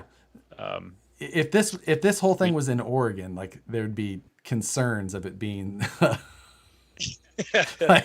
like, do you guys all listen to what one guy says? Like, are you here voluntarily? Are all your shoes the same? Yeah. Yes. Did anybody? Yeah, exactly. Anybody drinking? It was one of those. It was a weird concept. It was on one of the road trips coming back from my competition, and I don't know. I just came up with the idea of let's have a witch burning ceremony. You know, burning at the stake, and we'll have a contest for who makes the best witch. And so it was. You know, we just plugged it like everybody make a fake witch, and whoever wins, whatever, we'll put them on the bonfire at the end of the night, and we'll burn them all. Like, when have you ever done that? So you guys spent a lot of time in that RV this year, like a lot of time thinking. Yes, more than 15,000 miles we traveled in less than 9 months. It was a lot. I mean, and there was, you know, at least it was in comfortable accommodations. So it was comfortable, yeah, at times. Yeah, you know, you only can spend so much time in an RV. The one funny thing about Cody is, if you haven't figured out, he's very punctual. And so if he says the bus is rolling at 7, it is absolutely rolling at 7, whether you're ready to go or not. It's rolling away at 7. He doesn't care where you're at in the RV. It's rolling at 7. So you better be ready. So good. Yeah, that's you know, it's always cool just to everyone's got their own story and their own background. Some people don't understand how much you kind of live in these lives that then influence some of the things that so many people touch, which is what makes this stuff so interesting, and actually have some sort of personality brought into them, you know, or for a lot of times that same personality is carried over to other people's versions of them. But there's, you know, having somebody who's in that life being the originator of those ideas at times it's cool to see where it comes from. It's for me, it's been great. I've got a lot of ideas just from rolling around and being, you know, in the off-road industry and really digging the off-road lifestyle.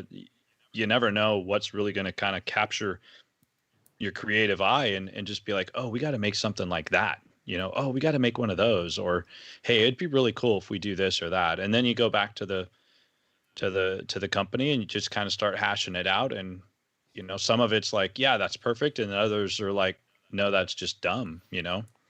Yeah. Do you think, and this is just my own personal question, but do you think that being part of the group of companies that is Horizon now, do you feel like you've got a little more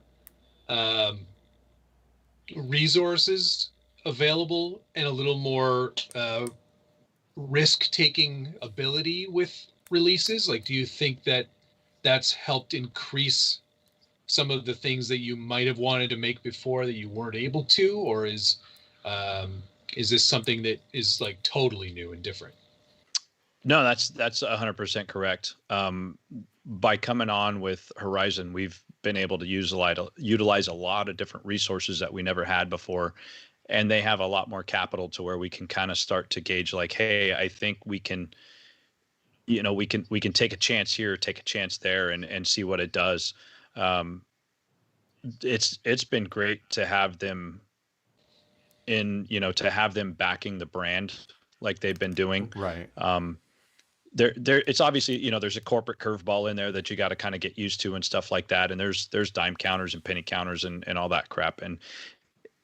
But when you come to building a product or presenting a product to build, you can really start to gauge, here's what it's really going to cost, and then, hey, do we think that the market's going to be acceptable to it? And they have the ability to really kind of support the ideas that we come up with and say, yeah, that's going to be, let's go for it. That's going to be a great idea. And then fortunately, if it's a flop, there's a lot of other product that's coming out that can make up the difference if it's a flop, and when you're bringing new genres, that's the scary thing, right? Yeah. What's it going to do?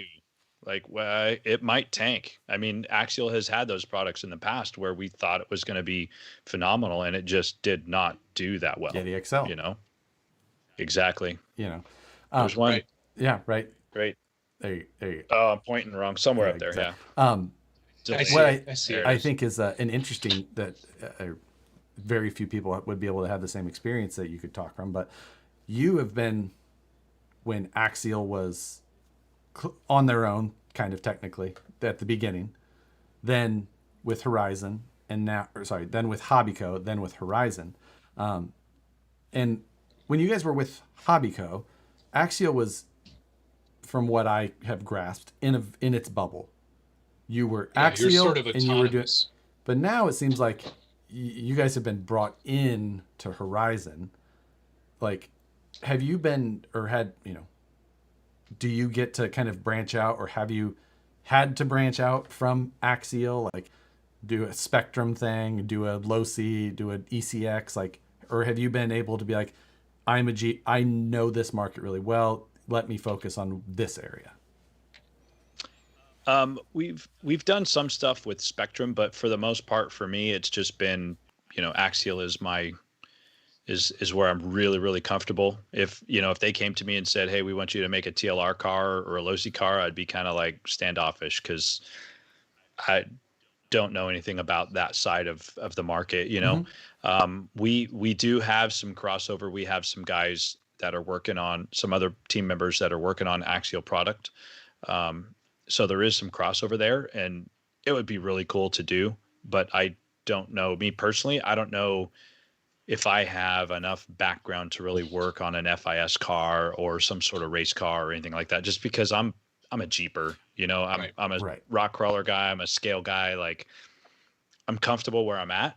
And there's that value to having that knowledge of an area. Like, so I totally get it. And I just wondered if they, if it's one of those things like, nope, you are on this project now, or like you got to like be where you think you're best utilized, which is cool. I think that's kind of their game plan.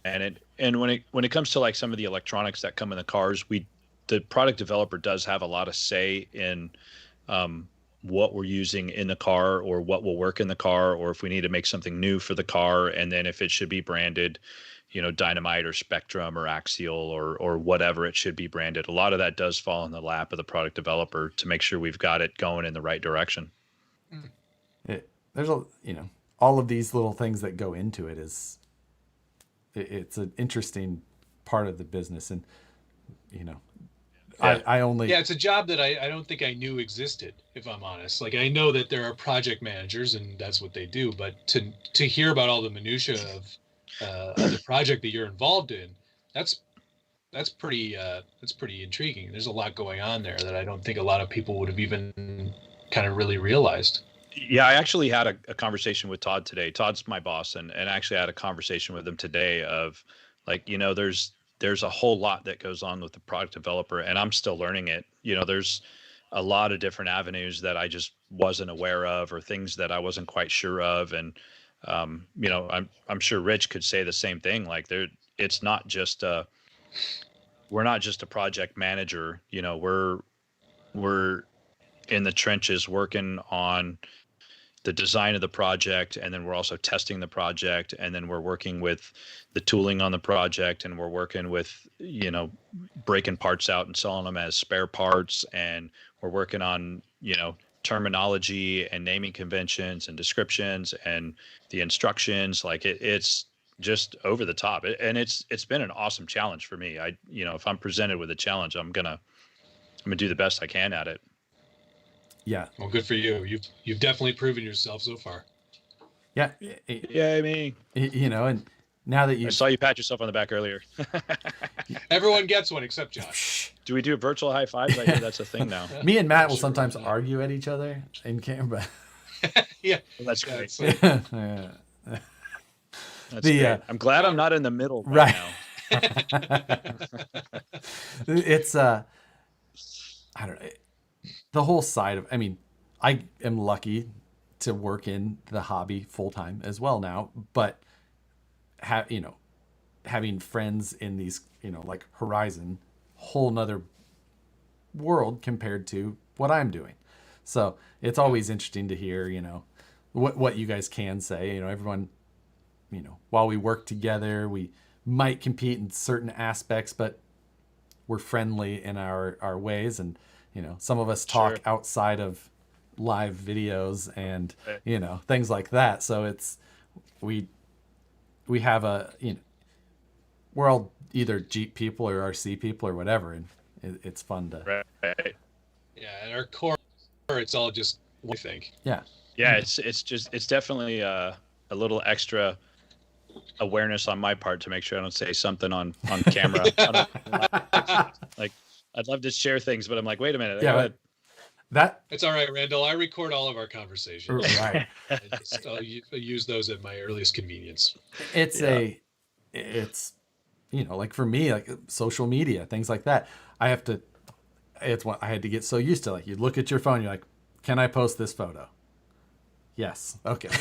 Right. So you guys will both remember the one that bit me in the butt, whatever, was Proline by the Fire. Yes. I was completely innocent. I know. Right? Like, we were just having such a rad fun time and goofing off and this and that, and all of a sudden, I know, it's an Axial car driving over an Element car was this big disaster of a problem.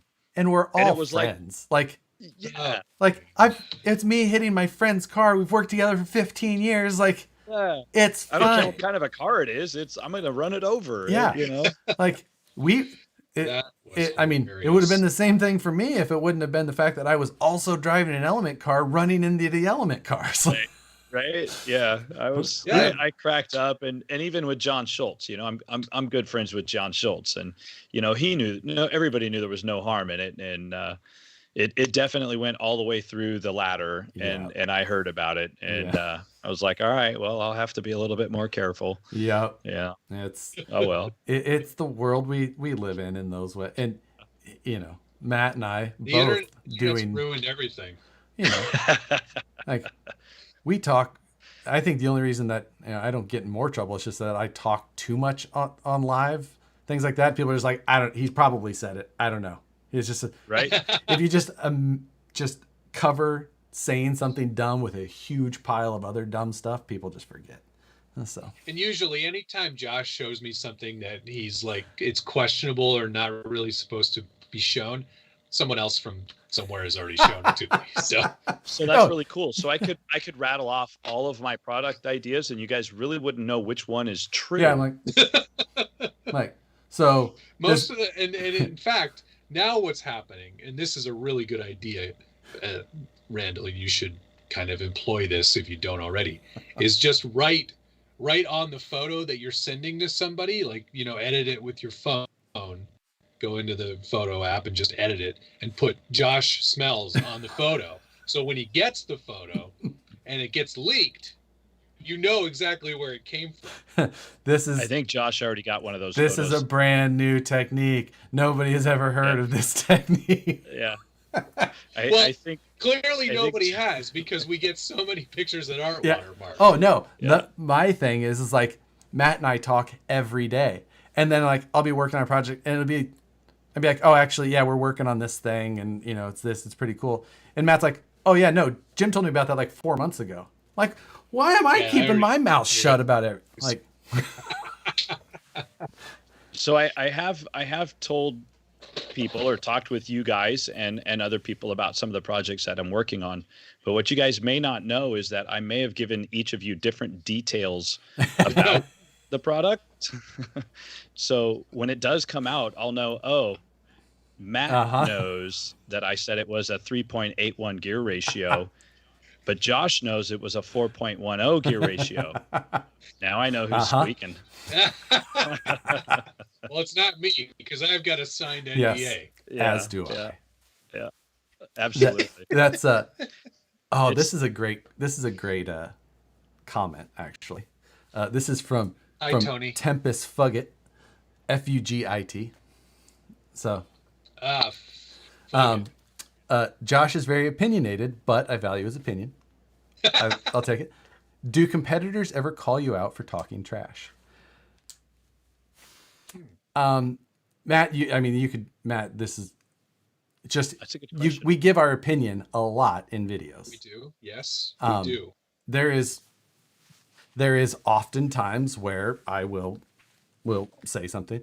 Most of the time, if I have something that is like a negative, if a company has given me something and I have something like negative to say specifically, I will usually tell them like, this is how I feel about this. Here's the situation. And I'm not going to not say this, but like the difference can be like, I'll just not put out a video if you want, but you gave me this, I'm going to put out a video if you like, but this is what I'm going to say. And I'll tell them why. And I think from Axial's perspective over the years, I think we've really kind of appreciated. We definitely want a good positive review, but at the same time, what helps the developers build a better product is getting the negative and the positive feedback back from people that review the product, and I mean, I'll tell you, I'm always nervous, just because I'm new to the product developer position. I'm like, man, I hope it's well received. I hope they like it. And I'm prepared to hear all the negatives, because it's easy to find negatives in a product. It's easy to see them, and it's easy to focus on them and say why it should have been done differently and this and that. And you just kind of take it with a grain of salt, but you definitely keep it in mind for the next time you build a product. Like, wait, I don't want to miss this or miss that. Right. And people oftentimes are really, really hard on a product in terms of their overall review, but you kind of have to take a step back and realize that this is going to a much broader market. Yeah. Yes. When you're doing those things, you kind of have to step back and say, okay, from a enthusiast standpoint, maybe it's not that bad. And I've, we all grow as we have experience. I hate almost every video I've ever done. Like I honestly do. I can't watch old video. Like I'm just like, I feel like I could do anything I've ever done better. Like everything I think of, right? I'm just like, I can't watch it. I don't like it, most of the time. Your Lloyd review is pretty good though. I mean, I think that's rewatchable. At the same time, it's just like, you want to keep going. However, like when I've done videos like back in the past, there's things like, I didn't have this big picture view of what the product design or whatever was. It's just, that's the truth of it, like I have said things that have been incorrect. I've done it a lot of times, and I will continue to make mistakes here, as I go, but hopefully you take from it and you move on. But everyone's going to do that. You can't just assume that everything is. I'm going to say it confidently that whatever I said I think is correct, but doesn't make it correct. I'm more than happy. I'm more than happy to admit if I've made a mistake or said something wrong in a video, and I will pin that comment right at the top so people know that I'm not infallible. Oh yeah. You know what? I think I remember even Josh, you doing that one time on the R10 review. I think there was something where I think you misquoted something somewhere, and then you were quick to say, "Oh, I was really wrong. I was wrong with that. Here's the actual spec. Blah blah blah blah. Whatever it was. I think I remember that. Anyways, I mean, that's super cool. It's going to happen, especially when we're doing what we're doing. It's going to happen. And I've also had, if I purchase a product on my own and do a video on my own, I will say what I think. And I've absolutely though had companies. It's all negative at that point. I have absolutely had companies try and either, call my sponsors. Like when I had sponsors at the time, like I had somebody call every single person I had listed in my signature of RC Crawler, and it was actually a company that I got a pretty decent relationship with today. Futaba. No. They called Futaba, but no. This was. Oh, now I want. I'll tell you later. Tell me later. It was. Crazy. There was a good question in here from Cody Avram, and it's mostly for you, Randall. What routes would you take or suggest to make the hobby into a career for people like Cody that have the passion for the hobby? I've seen people progress from just being a hobby stop or a hobby shop worker. I know Brian Nunez, I think he started out in a hobby shop. He still works there on Sunday. Quite honestly, my background, I was an IT consultant before I came to Axial, and I had an IT consulting company, and I wanted to get out of IT consulting because it was all consuming, which now my product developer job is all consuming. But I wanted to get out of IT consulting. And so I took a step back and just kind of got in ground level at Axial. But what I brought to the table was my IT background. So I did a lot of IT work for Axial in the very beginning and through all the years until we got in with Hobbyco and Horizon. And matter of fact, just today I was involved in an IT meeting related to SolidWorks and some IT stuff. So I still kind of have my hands in a little bit, but that was how I kind of got my foot in the door. But I think for most people, getting a job at a hobby shop is probably the best way to get into it. And just being an enthusiast to the hobby is really the best way that you can kind of get your foot in the door and get into it, because you can get that life experience, at a hobby shop. And then once you see that a job opening's, popping up on the Horizon Hobby website or whatever, you can go there and just apply. Like they're always hiring people regardless of what position it is. And I know many of them are entry level, just working in the distribution center or something like that. So there's a lot of ways into it. I think the best way, I think I kind of got lucky. I think the best way is just being involved in the hobby and being an enthusiast is the best way. Look at like both of you guys, I think that's the best way to get into it. But well, Josh already works in this business, I'm just he didn't always, though. No, that's true. He did. Josh had his whole Harley designs thing and all that going before he was over at VP, right? Yeah, absolutely. But I was a full-time civil engineer. Like, I had my. I was the roundabout king of Chicago. Roundabouts. Al's what is this? God. That's pretty funny. My wife worked for a civil engineer company out here that was involved in a lot of street planning and drainage planning and sidewalk planning and a lot of that stuff. So I specialized in ADA law. So what do you know? Oh yeah, That's because you're a gimp. Abe Froman. Abe Froman. That's what it was. Sorry. That's his name. Moose Jaw said maybe that's what the creators of flying cars are trying to do. Break into the RC career game. Now, it's been brought up in here a few times. Randall, I have such low confidence in this question. Have you seen flying cars? No. Of course he has it. No. No. Flying cars? Well, I mean, you mean here on Earth? No, it's a movie called Flying Cars. When I traveled out to Jupiter, I saw some flying cars out there. It took me like 1 light year to get there. It really wasn't far. We are going to extend you an invitation to come back on this show at any point with a prerequisite. Yep. Like you have to have watched Flying Cars, the movie. Oh God, that's going to be a tough one, man, because I don't watch a lot of TV. Well, it's not on TV. Don't worry. Is it on VHS or beta? You're gonna be able to watch it on your phone like 15 minutes at a time in the morning. You can just sit there. Oh my gosh, that's rough. Yeah, you'll be able to handle it.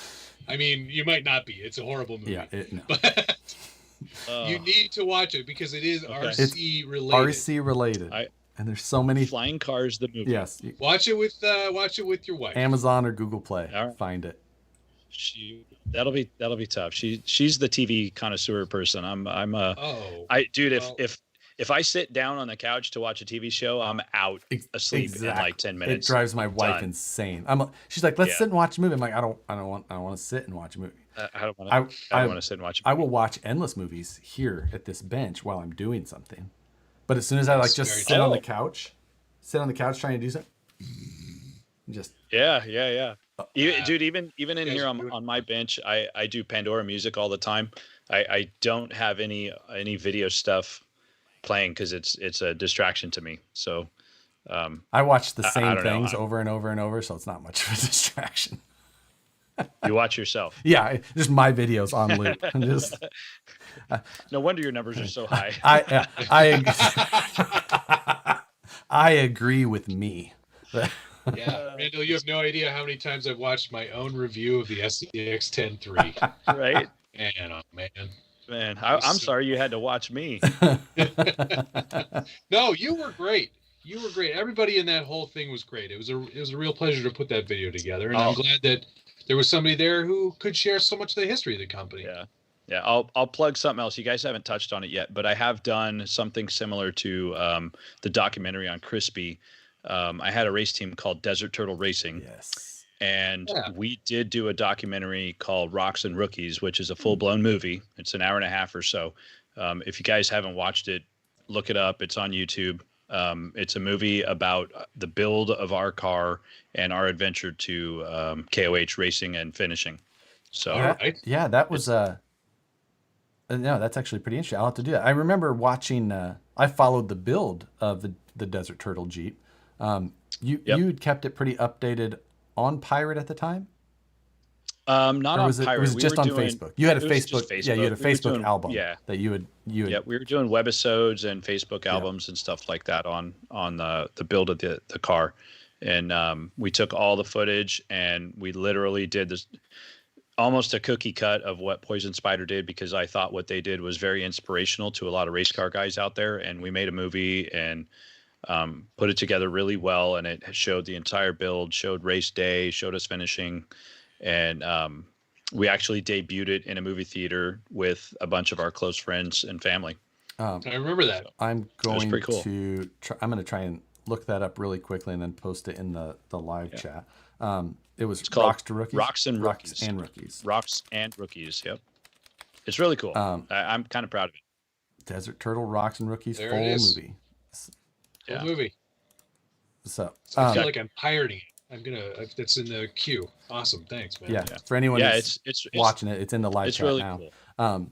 First, I'm going to report it. And I was at KOH the year that you guys finished with that in 16. 16. Yeah. Yes. I was at the base of the stage when you guys pulled in. So yes. And I had an SCX10 on the back of the car. Cool. It was the first SCX10 to ever run the KOH race in its entirety. The first comment is amazing. The 35 thumbs down came from the teams they passed on the course. That's great. Yes, it's good. Yes, it is. Good. Let's see. It's really cool. A lot of people, if anybody's into KOH or anything like that, it's definitely an inspirational movie. So really proud of it. Yeah, check it out. Yeah, I'm trying to. Let's see. You trying to edit the Nope. description? I'm looking at my my phone's photos here from February 4th, 2016, and I have a photo of Randall. Check you out. Randall and the team on the stage. Pull it up. Oh, yeah. A little more. More. Yes, there you go. Yep. Yeah. Hey. That was, I see. Yeah, 2 different camera angles. Perfect. Yeah, exactly. First camera angle was perfect. That was right as you guys were jumping out of it. That was a long day. Yeah, you were. Yeah, it was. You guys finished at 5:28 p.m. So you know.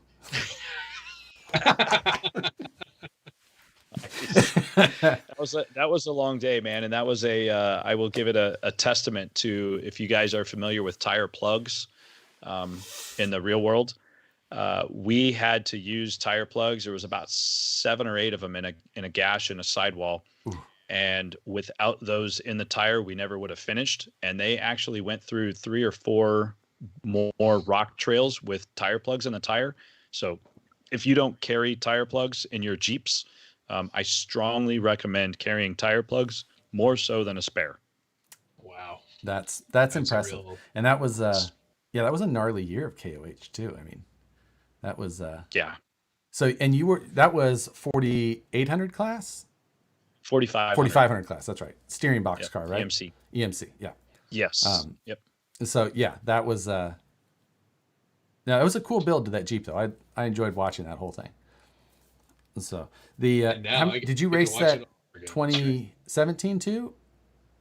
So we raced it after 2016. We raced it 3 more years, and we never finished KOH in those 3 years. So we finished the first year, and then every year after that, we were chasing the checkers. Yep, that's KOH, and that is KOH. I mean, it's especially in a 4,500 class car. Like you're running basically the same course as the 4,400 guys, and just you have to do it in a car that can't be built as well via the rules. Like right. So yeah, we're on 37-inch street legal tires.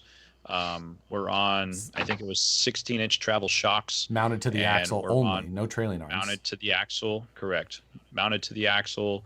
We're on a ladder frame chassis, like the chassis has to be like a box chassis from the engine mounts to the firewall or to the behind the seats. Right. So there's a lot of limitations there that really, and the steering box, like you said, that really limit what the car can do, and you have to learn to drive the car to its capabilities without breaking it. And you got to make it survive. It's a steering. I said steering box car, but yeah, it's a mechanical link from the chassis to the steering.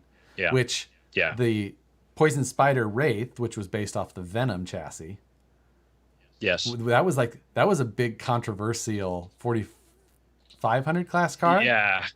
Yeah, it was a 4,500 class car. They had a boat steering. They had a full hydro setup with a mechanical boat steering setup. Yeah. And so what they had was cables running down to the links to the knuckles that would pull each direction, left or right, when you turn the steering wheel. So they were kind of cheating the rules, but it was legal. Yeah, it was legal, but man, there was they're like, technically there's a mechanical link, and then the frame rails were like bolted together, and just on one side of the chassis. It was still a 2-frame car, but they're like, hey, we got frame rails from here to here. They're just both over there. Yeah, wow. In order to meet the rules, they didn't say that the frame rails had to be 16 inches apart that year. So they just said you had to have frame rails. So they cut them out, and they literally welded them together, and they used those to mount the battery and hold the battery in place. Like that's all the frame rails did. They were just welded into the tube chassis and held the battery, and called it good. You know what? That sounds exactly like something Josh would do in just about any challenge that we've ever had. It was so much fun to watch Larry and those guys. Like, oh, here, and they would just show it, like, because they did such good documentation of their builds online, and I would follow along with them all the time. Was Dusty the guy who was there? Dusty Sharp, and he was a big Bronco guy. Yeah, Dusty's a really big Bronco guy. And he did such good pictures and great write-ups, and every day there'd be a new Poison Spider update.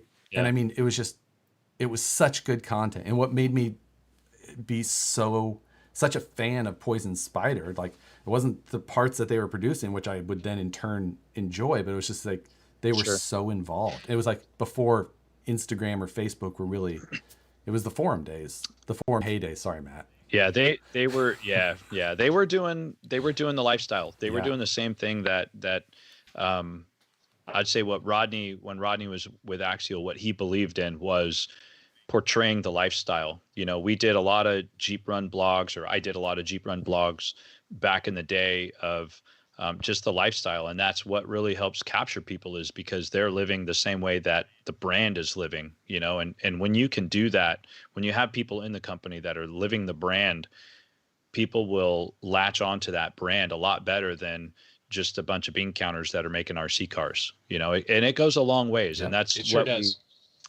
what we really still try to continue to do with Axial is, you know, and why I like still being part of Axial is I'm still living the lifestyle. You know, I'm still doing the same thing that I was doing before. And I think it's, you know, the one thing with our area, it's you're not necessarily in the RC industry to get rich.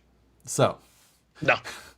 So it's not like there's just like full-time people who get to enjoy being in the Jeep lifestyle so they can make cool RC parts. It's like you have to be invested in that lifestyle yourself first. So you're add a huge value to Horizon because you are willing to invest yourself in that lifestyle, which would be a huge loss if they didn't have that. And so, which, you know, I'm going to add to that, because everybody that I talk to that is off-roaders and they don't know what I do at work, they just, you know, what do you do for work? Oh, well, I make RC cars. Oh, so you play with toys all day?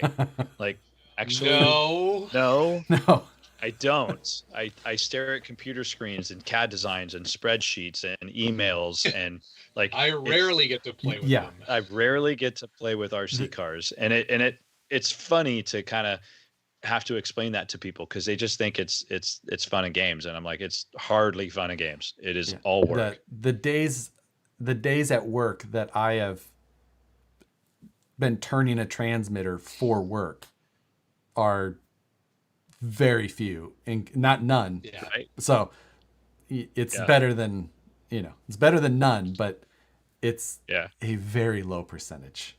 Yeah. There is days where I've been working from home and I've had some product and I've had to go out and test the product. And there've been days where I was like, I don't even want to go test this thing. I am just not in the mood to go drive RC cars right now. Like, okay. Oh, I have to go drive this RC car. Because it's not for just pure enjoyment, right? You're going out to test the car and find out it's bad or what's going to break. And you're very methodical about it, and you're analytical about everything that you're doing. And you're like, I just want to go play and I can't. I gotta. Yeah, this is not fun. Yeah, battery packs and tools and spare parts and like. Yes. I'll be right back.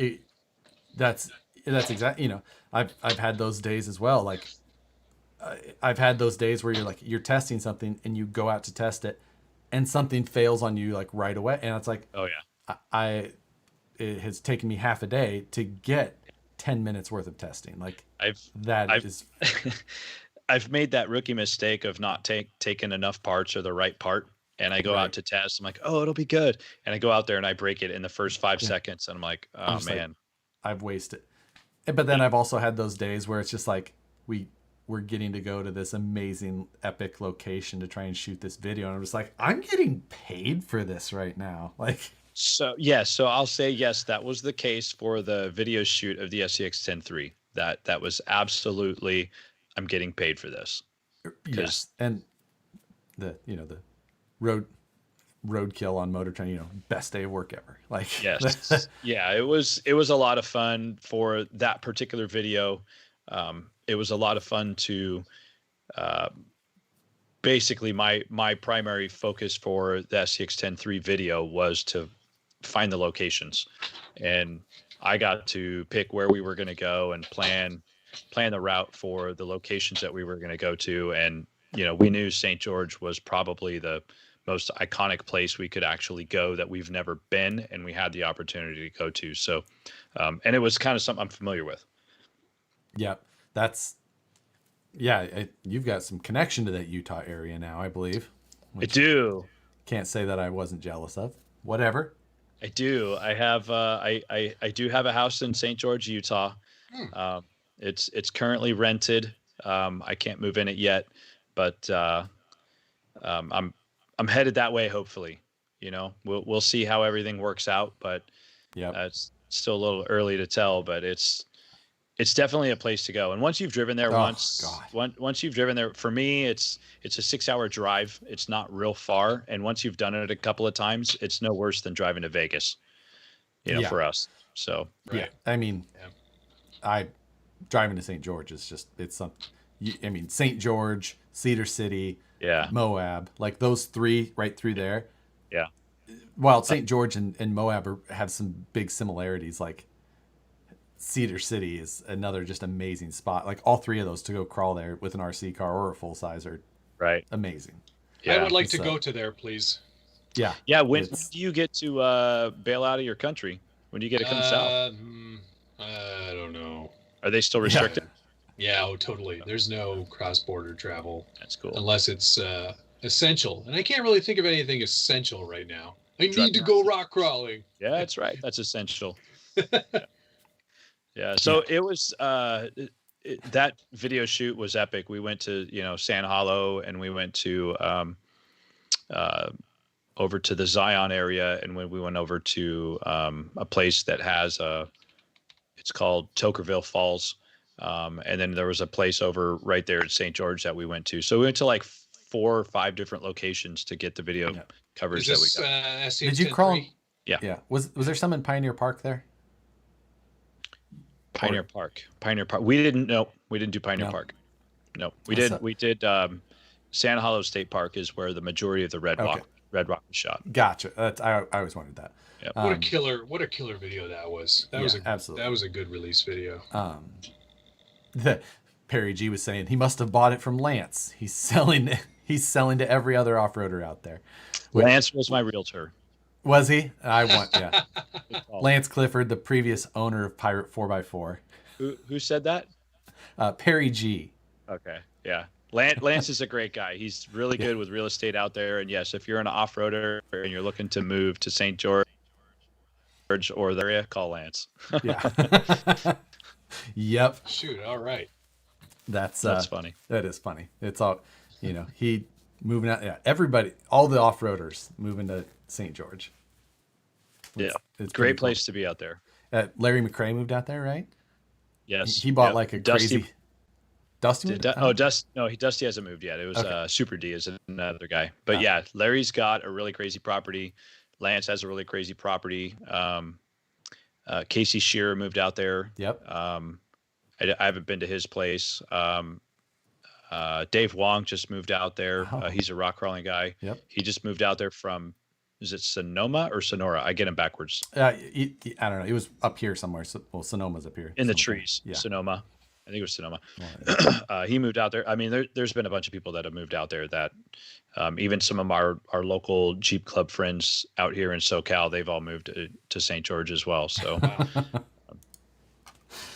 it's beautiful. Yeah, it's beautiful out there. I'll keep that on my short list. I'm for those that were the comment asking about the SCX10 video, I just pasted it in the chat as well. Oh, cool. That was fun, man. Yeah, that was a good one. It is. And then the SCX10 Gladiator, that was a cool location as well. Different, but also cool. That I wasn't part of that one actually, but I believe they were over at Alabama Hills area, which is off the 395. Okay. In Nevada? Where they were for that. No, Cali. 395 in California. Okay. Yep. Oh, okay. So yeah, that's a pretty. Because isn't most of 395 in Nevada? Not from down here. Isn't it? Okay. Maybe it's no. Yeah, it takes a while to get into Nevada up there. I think you got to go by Mono Lake first, which that's pretty far north. So, Oh, I guess, yeah, it does. Actually, you're right. Yeah, most of 395 is in California. I always thought it's always the Nevada side of the Sierras. So I was just figure I'm in Nevada. Like, yeah. It's if you like it, it's a really cool drive. It's kind of flat and straight, but the scenery off to, if you're going north, the scenery off to your left side there is pretty epic. It's a lot better than driving the 5 or 99. Like, yeah, absolutely. Those are kind of like driving through Kansas. It's just Matt. Right. Are you a hockey fan? No. Oh God. Okay. Why? I don't know. What do you want to ask me about? Aren't you from Canada? Yeah, I'm from Canada, but not all of us played hockey. I didn't say if you played hockey. I was just asking if you were a fan. No, I don't. Not so much. No, like every kid when I was young, my dad made me play. Oh, so sure. I don't really like it because of that. I don't make me do it. Right. There were a lot of early mornings. I'm a hockey fan. Been a hockey fan for a while. I played goalie in hockey for a few of my adult years, and had my kids play hockey. Kind of forced them to play hockey and whatnot. And right on. You hear that the Canadian A accent and all that bit, and I've found myself when I say cone or don't hit the cone, I've found myself sounding like a Canadian. I don't know why it came about, but every time I'm talking about it, I always say it with that weird. I also just heard you really try to emphasize your about, so it didn't sound so much like a boot. Yep. We don't really say a boot. We say I say a boat. No, I don't say that. Yeah. I'm not Canadian at all, but it definitely is kind of rubbed off me a couple times. The cones. Yeah. There's this one Saturday Night Live sketch that I'll never forget. It's like all these Canadian guys stuck in Winnipeg, and they're like, "Oh, the road is closed." I'll never forget it. The road is closed. Nothing. Can't get out. The road is closed. It's a lot like the Californians, though. What are you talking about? The windstorm knocked our lawn chair over. Yeah, that's you get a nice, well-rounded Midwesterner in here. The only thing we say weird is roof and crick. Playing the crick. You say it. So in Nebraska, you're from Nebraska and Wisconsin? No, Nebraska and then Missouri. So Missouri, my bad. Kansas Missouri. City. I moved to Kansas City after college for engineering, but yeah, born in Omaha, raised in the Omaha area, Fort Calhoun. Go Chiefs! Are both of those states pretty much flat? Yep. Missouri's got some texture to it, but not a lot. But Nebraska is just there's a hill in the state next door. Like Iowa, you gotta. Sure. There's a hill. There's a hill close by that you can see. They call it a bluff. A bluff, yeah. My dad lived in Kearney, Nebraska. Oh yeah, I know Kearney. We used to go to Kearney to drag race. Yeah. So Kearney and I flew Scribner. out there once.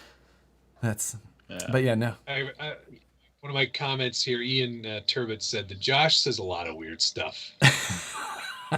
It's true. I say he's probably going to start talking about the road is closed pretty soon. I say evidently I say roof weird. Yeah, you do. You sound like a weirdo. Whatever. It's just roof. Yeah, it's roof. Right? It's a roof. A roof. A roof. Double O. Roof. There's no U in there. Roof. It's rad. Listen to yourselves. Yeah. Hey, Randall, thank you so much for being a part of this show. Yes. It's been a real pleasure having you here, and thank you for answering some burning questions on the axial front, like when the straight axles are coming in. That exact date was helpful. Did that work? Do you need an exact date? No, even if you had it, I don't want to tell these people anymore. Yeah. Yeah, exactly. Do you guys know the part number? Yeah. Do you even know the part number? AX. I don't even know if that was that in the manual. AXI 308831. Yeah, I know. Nerd alert. I'm kidding. Yeah. It's not right. It's not But like said that with close. confidence. See? Matt thought it was right. Yeah. No, I didn't. Yes, I did. So I could throw out like a bunch of part numbers, and one of them might be actually correct. Right. But I know these guys would replay it. I know how you guys are. You'd replay it and analyze it and search out every one of them. So exactly. I gotta, once again, be careful. You know, it's like me. I troll the patent and trademark sites to see if anything's been filed before anything's been released. Like, yeah. It is pretty cool. I don't know if everybody knows, but the front axle does have an offset pumpkin. I don't know if that's been talked about yet. I don't know what Rich disclosed. Well, so we know it have to, because otherwise it would So run into the transmission. So you really spilling the guts on that one. There's ball bearings in it. Yeah. It's going to have a couple of axle shafts. Yeah, I was going to say there's steel axle shafts. The kit is really cool. I don't know how much Rich talked about the kit, but the kit is actually really cool because it's all inclusive as a standard axle conversion kit. I like it. Oh, that's good. Yes. So it's everything you need. Everything you need. That great. And then so with the gearing change for the transmission that was noted in the manual. Yes. Okay. There you go. Yep. It's got gearing. It's got panhard bar. It's got everything that you're going to need. Axle housings. It's got some axle housings. It's got hex hubs. What size though? Some pinion gear. What is that? 12? 12 mil. Yeah, I think it's actually, we're being innovative. We've gone to a 13 mil hex hub because it actually provides a larger surface area for more torque control. Sweet. You just got to throw some big words in there to make it all sound all like. my hubs. Yeah.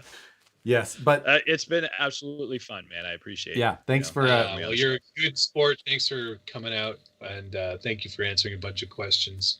And don't forget, you do need to get flying cars from YouTube. No, wait, it's not on YouTube. iTunes, Amazon, Google Play, or Google Play. You got to watch it and come back and report back. Not on YouTube. Say it again. It's on where? Everything except YouTube. Okay. It's on iTunes, Amazon Prime, and Google Play Store. All right, I'm gonna hunt it out. Well, don't say we didn't warn you. Cool, guys. Thanks, Josh. Yeah. Matt, I really appreciate you guys having me on the show. Let me know when you want to do it again. Absolutely. I've had a blast chatting with you guys. I know we haven't really sat around and shot the trash for a bit. So not since Proline. Right. Yeah. So that's been a lot of fun. So, yeah, thanks, good man. stuff. Appreciate it. Thank you again, Randall. We'll touch base. You bet. Right. Later. Take care, guys. We're gonna because we have to do mail call. Oh yes, Josh, but we'll say goodbye to Randall. Thank you, Randall.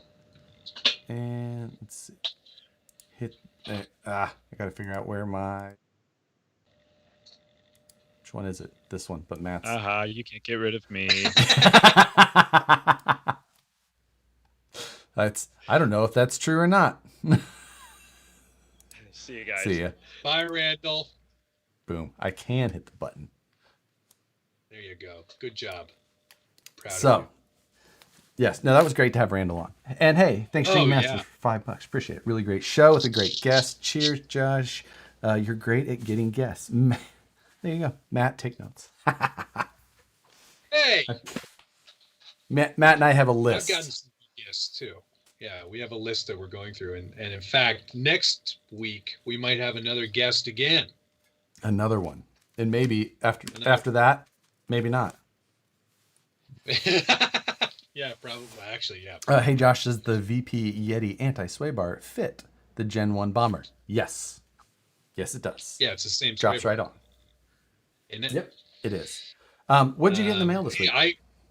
Well, there's two things specifically, but the first thing I want to show you, I'm actually pretty excited about it, and I'm wearing it right now. Is it your donut hat? Or is it No, or is it your it isn't my donut Is it your hat. salmon colored hoodie? No, it's not the salmon colored hoodie either. No, that's very stylish of you. Is. You're such a bold color palette. I'm an innovator. No, it's this thing right here. And you're like, what is this? Well, this is the finger blade. Get ready for it. This is pretty cool. This. What in the X-Men is this? It's a lot. Yeah, you're right. You know, it is a lot like This is a cereal box X-Men Halloween costume looking. Nope. It's actually it's a box opener. It's like if you work in shipping and receiving. If you make fun of me one more time for the circle maker, it's no, but I'm sure like you, Josh, or like me, Josh, you get a lot of cardboard boxes. Nothing better than the finger blade. How did you open the package that came in? Well, that's a good question. I have a second finger blade. Now you're going to ask me, how did I get that second finger blade out of the box? Well, I bought a third finger blade. The story goes on and on.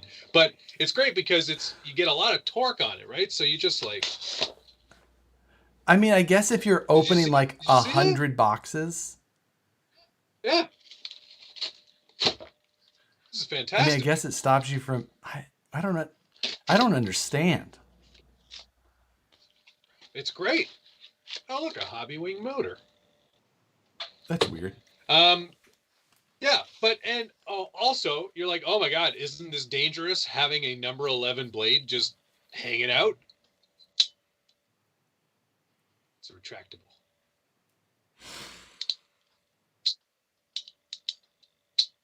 I'm telling you, while it might not be perfect for you or me, I'm sure a lot of people could get a lot of use out of something like this. Like if you worked at a grocery store. How could this accident have been prevented? But it comes, you get this little sheath for your finger so you don't cut your finger up on the raw boxes. It's great. I don't know, like, I know you're laughing, but I can see that being pretty useful, especially on recycling day. Oh my God. The infomercials in Canada must be way worse than here. Like, I wouldn't make fun of it. Yeah, don't scratch your eyes. This man's living in 2025. Yes. I was pretty pleased with that one. I was like, Josh is going to like this. He may not like it at first, but I think he'll see the value in it. Finger blade. No, it's actually it's a Canadian invention. I believe it. But seriously, like if you're working in that kind of area, you know what? Travis Gilmore here just said totally useful for cutting Lexan bodies. Scoring. I want to see you cut a Lexan body with that. You know what? Challenge accepted. I will do that. It better not be the one that I'm sending you. Oh yeah. That thing's gonna be cut to hell. Oh my God. No, it's pretty great. I'm pretty happy. One size fits most. Finger blade. What's the other thing I say to you all? Oh yeah, Fijan. Finger blade. Speaking of Hobbywing, I actually got 2 Hobbywing X systems in the mail. Oh yeah? Not from Hobbywing even. Like not donated by Hobby. These were You got yours from Hobby Wang. Right. Yes. We're gonna give them a second shot, or like a fourth. Is this the 4th shot? Is this the fuck that you're working with this time? No, this is just the regular axe. Axe, which one? 2300. Okay, 2300. That seems low for you. It is. What I have here is the Quick Run brushless censored. Are you new? What I have here is a box Yeah. with a product in it. Yeah, it's a sensor-based DSC, the 10BL60, which I believe is amps. This is a brilliant review, Matt. I really like what you've done here. I did not say this was a review. But I've also got a 3650 brushless motor here. This is going to go in my new rally car. Excuse me? At some point. What'd you get? Yes, I got the. Oh, you got the XV. XO. You're gonna do the Lancia. The Lancia. Lancia. Hold on a second. I'll be right back. Fajan. Yeah, I got that for a new rally car project. Knight Customs, Mr. James Knight has a whole whack of good-looking products for that Lancia car, and I want to trick it out and make it look super great, and then smash it into a curb, as you might expect me to do. Hey, Quack RC, thanks for the $2, my man. Let me know if you need me on the show. Haha, JK. Well, you never know when that request might come through. I got 2 other deliveries in the. Oh, I'm not done either. First of all, for those who were on the Friday stream the week before last, where Nicole, out of the middle of somehow spilled wine on my keyboard. Somehow. Yeah. We know exactly. I got a surprise delivery in the mail this week from Henry and I believe his wife Jennifer, and they sent us insulated wine mugs with spill-proof lids.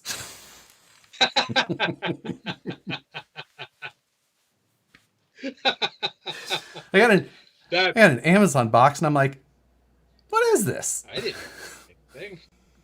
I did, but I didn't order this. That's amazing. So, thank you to Henry and his wife. That's so good. And then the next thing is over here. Also, before I do that, for anybody who would like to follow Randall on Instagram, his Ecto Sports, ECTO Sports, one word, Ecto Sport. I'm typing it in the chat. You already typed it in as Ecto Sports. You can go see. People that the knife is better. The finger knife is better than those wine glasses. The finger knife is literally not better than anything else. Hey, careful. That's not nice. Finger knife. Nice. Finger blade. Whatever. And it's got a lot of use. I am gonna carve up a Lexan body with it, and I will show you how well it works. Why don't you just carry a pocket knife? Do they not fit in your skinny jeans? No, and just hey. Get it out. It's so uncomfortable when I sit with a pocket knife in my skinny jeans. My jeggings are a little tight. Not everyone's gonna. Where did I put my knife? I think is the biggest question you can answer with the finger blade. Yeah.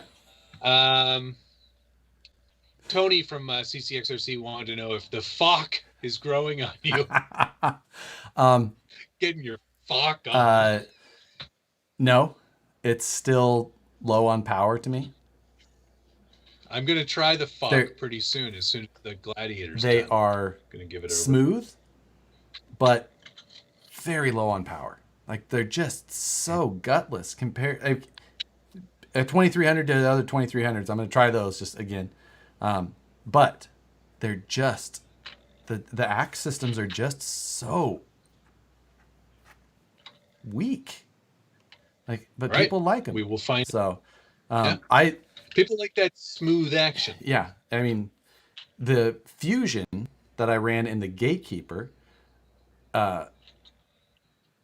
the convenience factor. 19, right? The convenience factor, so nice for that. Like convenience in certain situations, worth it. I think I'll put the fusion in the Buffalo when it shows up. I think that'll be a good spot for that. Use the so the 3300 is the other one that I tried already. My first one was like the low KV. It was another like 1800. The 3300 is the other one that I've tried. And the 3300 I was like comparing comparing the 1800 to other 1800s, it was like, okay, this feels fairly similar. Like up top, it feels a little low, but like down low, it was kind of close. The 3300, I think, was the worst. Like it's as far, like comparing it to other 3300s, it's just like this feels like comparing brushed motor power to brushless motor power. So I'm going to try the 2300 and we're going to see how that fits. All right. Hey, Quack so RC. you got your wine. You got your wine glasses, yeah? I did. Scale Metal Supply. Is it Scale Metal Supplies? Yep. Scale Metal sent me a bunch Instagram? of. Yes, at Scale Metal Supplies. Sent me a bunch of like corner tab with the spider web gusset. Spider webs, yeah. Because I got tattoos, so. Oh yeah, exactly. And then there's some other ones with like some bombs on them. And some other ones with anvils. I believe that's an anvil. Yeah. And then some side tab doodads so you can like make things with holes in them. Sliders. Yeah. But nice little bits and pieces there. He cuts out some nice stuff with his laser. Yep. That's Josh Splendlove out of Arizona. Arizona? Mm-hmm. I think he's in California. Is he in California? I met up with him in Arizona. I thought he was in Arizona, but maybe he just drove over. That's not completely out of the possibility. He's in Orange, California. So. Orange. You glad I didn't say LA? See, now it says he's in Arizona here. I don't know. Well, that's where they came from. I don't know. Here's the other thing that I got. Yay! All right. My semi truck is here to match my semi trailer. Your box looks smaller than mine. That's what she said. Oh. Have I shown everybody the box for my A-Rocks? I don't think that you're. Oh, I got my trailer done. Oh, did you? Mm-hmm. You want me to go get it? Sure, why not? All right. That's not Splendlow stuff. Okay, that's why. That's right. Josh Splendlove is RC Fab Tabs. Scale Metal Supplies, Orange, California. Different. I apologize for that. I got those mixed up. There's Scale Metal Supplies, and then there's RC Fab Tabs. Two different companies. Both offer really nice stuff. Both worth picking stuff up. It's quite girthy. Look at that. It's so big. You are so brave to have entirely assembled that whole thing. Well, it's really easy to take it apart. Is it? Yeah. Well, that's... All I have to do is remove 87 screws.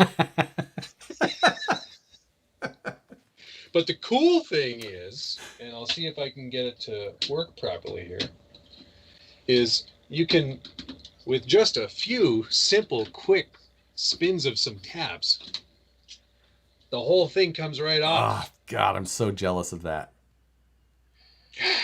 I'm so jealous of that. It's pretty cool, man.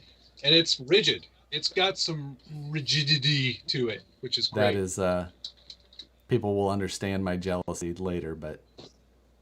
Yep. Dang it. Because we're filling them full of snakes. Full of what? Snakes? Snakes. I'm sick of these snakes. I'm mother freaking tired of these Monday to Friday snakes. Monday to Friday snakes. Have you never seen? I've never seen snakes on a plane. Have you never seen? Well, you don't have to. Yes, I've heard the quotes. Yeah, no, but yeah, I understand. But on the television version, which aired on TNT, I think like one time, I'm monkey humping tired of these. No, what does he say? I'm sick and tired of these monkey humping snakes on this Monday to Friday plane. Oh my God. I can only imagine that movie would have been 4 hours long on TV. And just and not wow. good. Wow. Anyway, yeah, I'm pretty pleased with my ability to build a trailer. Once I had the tools, that really helped. Yes. The standard drivers that I didn't have before. Right. I remember, yeah, we had an interesting conversation about you not having those tools. Yes. Oh. But that's done. Now just to get that semi done, but that we can do that after. That's not a priority for the first part of this thing, which we should really honestly probably get to soon. Yep, I agree. I'm ready to as well. Yeah. So I'm having some buffering issues, lagging on my side. Oh, I think it buffeting. Buffeting. I've been watching a lot of Top Gear lately as well. And so I don't know why, but it's one of those shows that even when it's not a challenge episode or like one of their long films, I don't care if they're reviewing a car that's been out for 12 years. I really just love it. It's the same. I can watch Top Gear episodes. It's the reason that I am still subscribed to Motor Trend On Demand. See, I have it here on, it's on both Amazon Prime and I think they have it on Apple TV as well. Wow, nice. Plus, I have all of them from back in the day. RC Dave charged up. Appreciate it. Says, when's the next RC event, Sir Lloyd Gozer?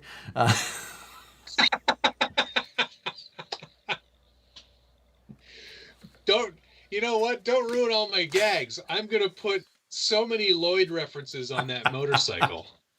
Oh my god! I think that the next one I have planned to is honestly in February. I don't have any planned right now. Yeah, I'm planning on making it down to the King of the Streets no prep event, which that event it's huge no prep. It's $100 buy-in per person. Oof. I think last year the winner was like $4,500 and second place was like almost $2,000. Like, damn. This year, honestly, the winner, like, it could be a $10,000 day for somebody. Oh my god. For race. Who would have thought? For racing tiny cars for 132 tiny feet. Cars. At what, like 56 miles an hour? Fast guys are going 62 to 67. Wow, that's cool. So, I mean, I can go that fast in a TRX. I was working on my drag car last night. Is this? You're never going to drive it though. So what difference does it make? I cut my first piece of carbon fiber on my step craft. I made myself a ESC tray just for fun. Since there wasn't anything else going on last night, I was just like, you know what I'm gonna do? I'm gonna distract myself with some other. I got so much work done last night. I'm gonna distract myself from nothing. Yeah, nothing at all. I got so much work done last night. Like, I worked on 5 projects.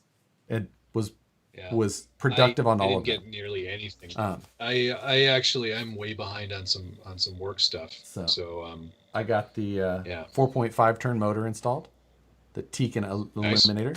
I made my ESC tray for my RS Pro Black Edition. Sweet. I'll get that mounted up.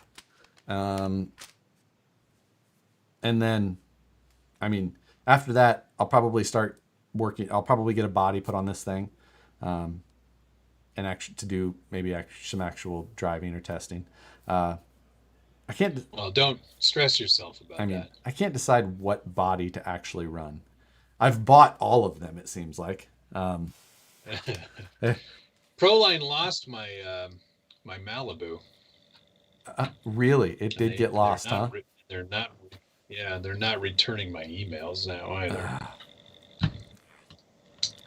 That SBG 10 didn't go very far on that. Sign up your TRX 6 for a drag. Yeah, you should, Josh. You know what? That car takes a little bit longer to get up to those speeds. I don't think I would do well, but you'd look hilarious doing it. Moose Jaw was saying that I should weather this container, and yes, that's the plan. I've already got a really kick-ass scheme all picked out for it. I'm really excited.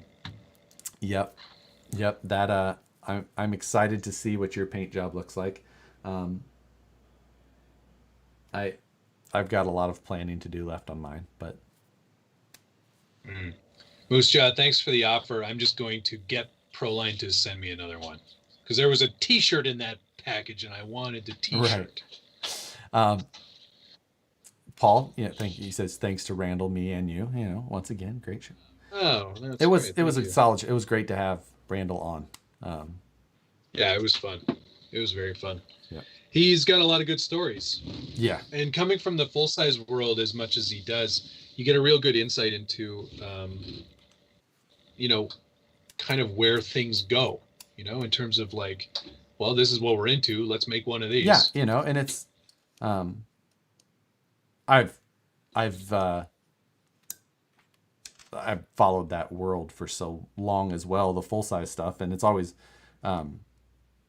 he has been, living on the West Coast, he's been more like physically involved with that, which is always cool to see. Like now, when I get the chance to go to events and talk to these guys who are those people that I've been following for so long, it's cool to see. And, Randall's been side by side with so many of those guys for so long. Yeah, that's very cool. He's a good dude. Solid. Yep. Did you watch my Kyosho Mini Z Wrangler video? Of course. That was quite a fun video. That was a fun video. It was fun to shoot because I didn't have to go anywhere. Yeah, you just hung out in your driveway and moved your hatchet around. Yeah, I've moved it around like 3 times. And also the recovery gear in the bag that comes with it. I see. Yes.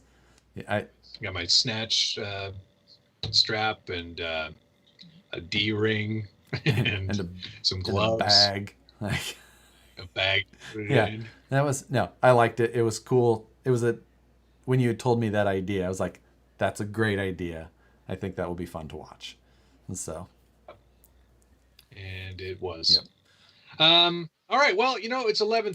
Yep. I got to go to bed. And it's been a pleasure hanging out with all of you again. Thank you to Randall for joining us tonight. Thanks, Josh, always for being such a great guy. Obviously. You're a half decent co-host as well. Oh, I'm half of the decent hosts. Yeah.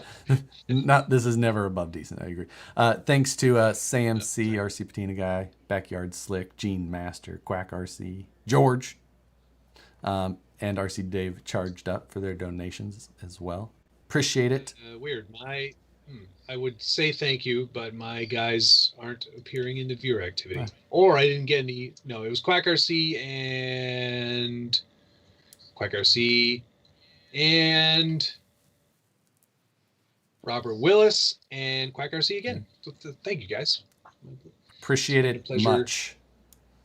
Yeah, big time. So, we'll see you again next week, probably. Yep. Again. We'll work on more guests because it's fun for us as well. And so. Yeah, definitely. Thanks, everybody. Have a great night. Later. Bye.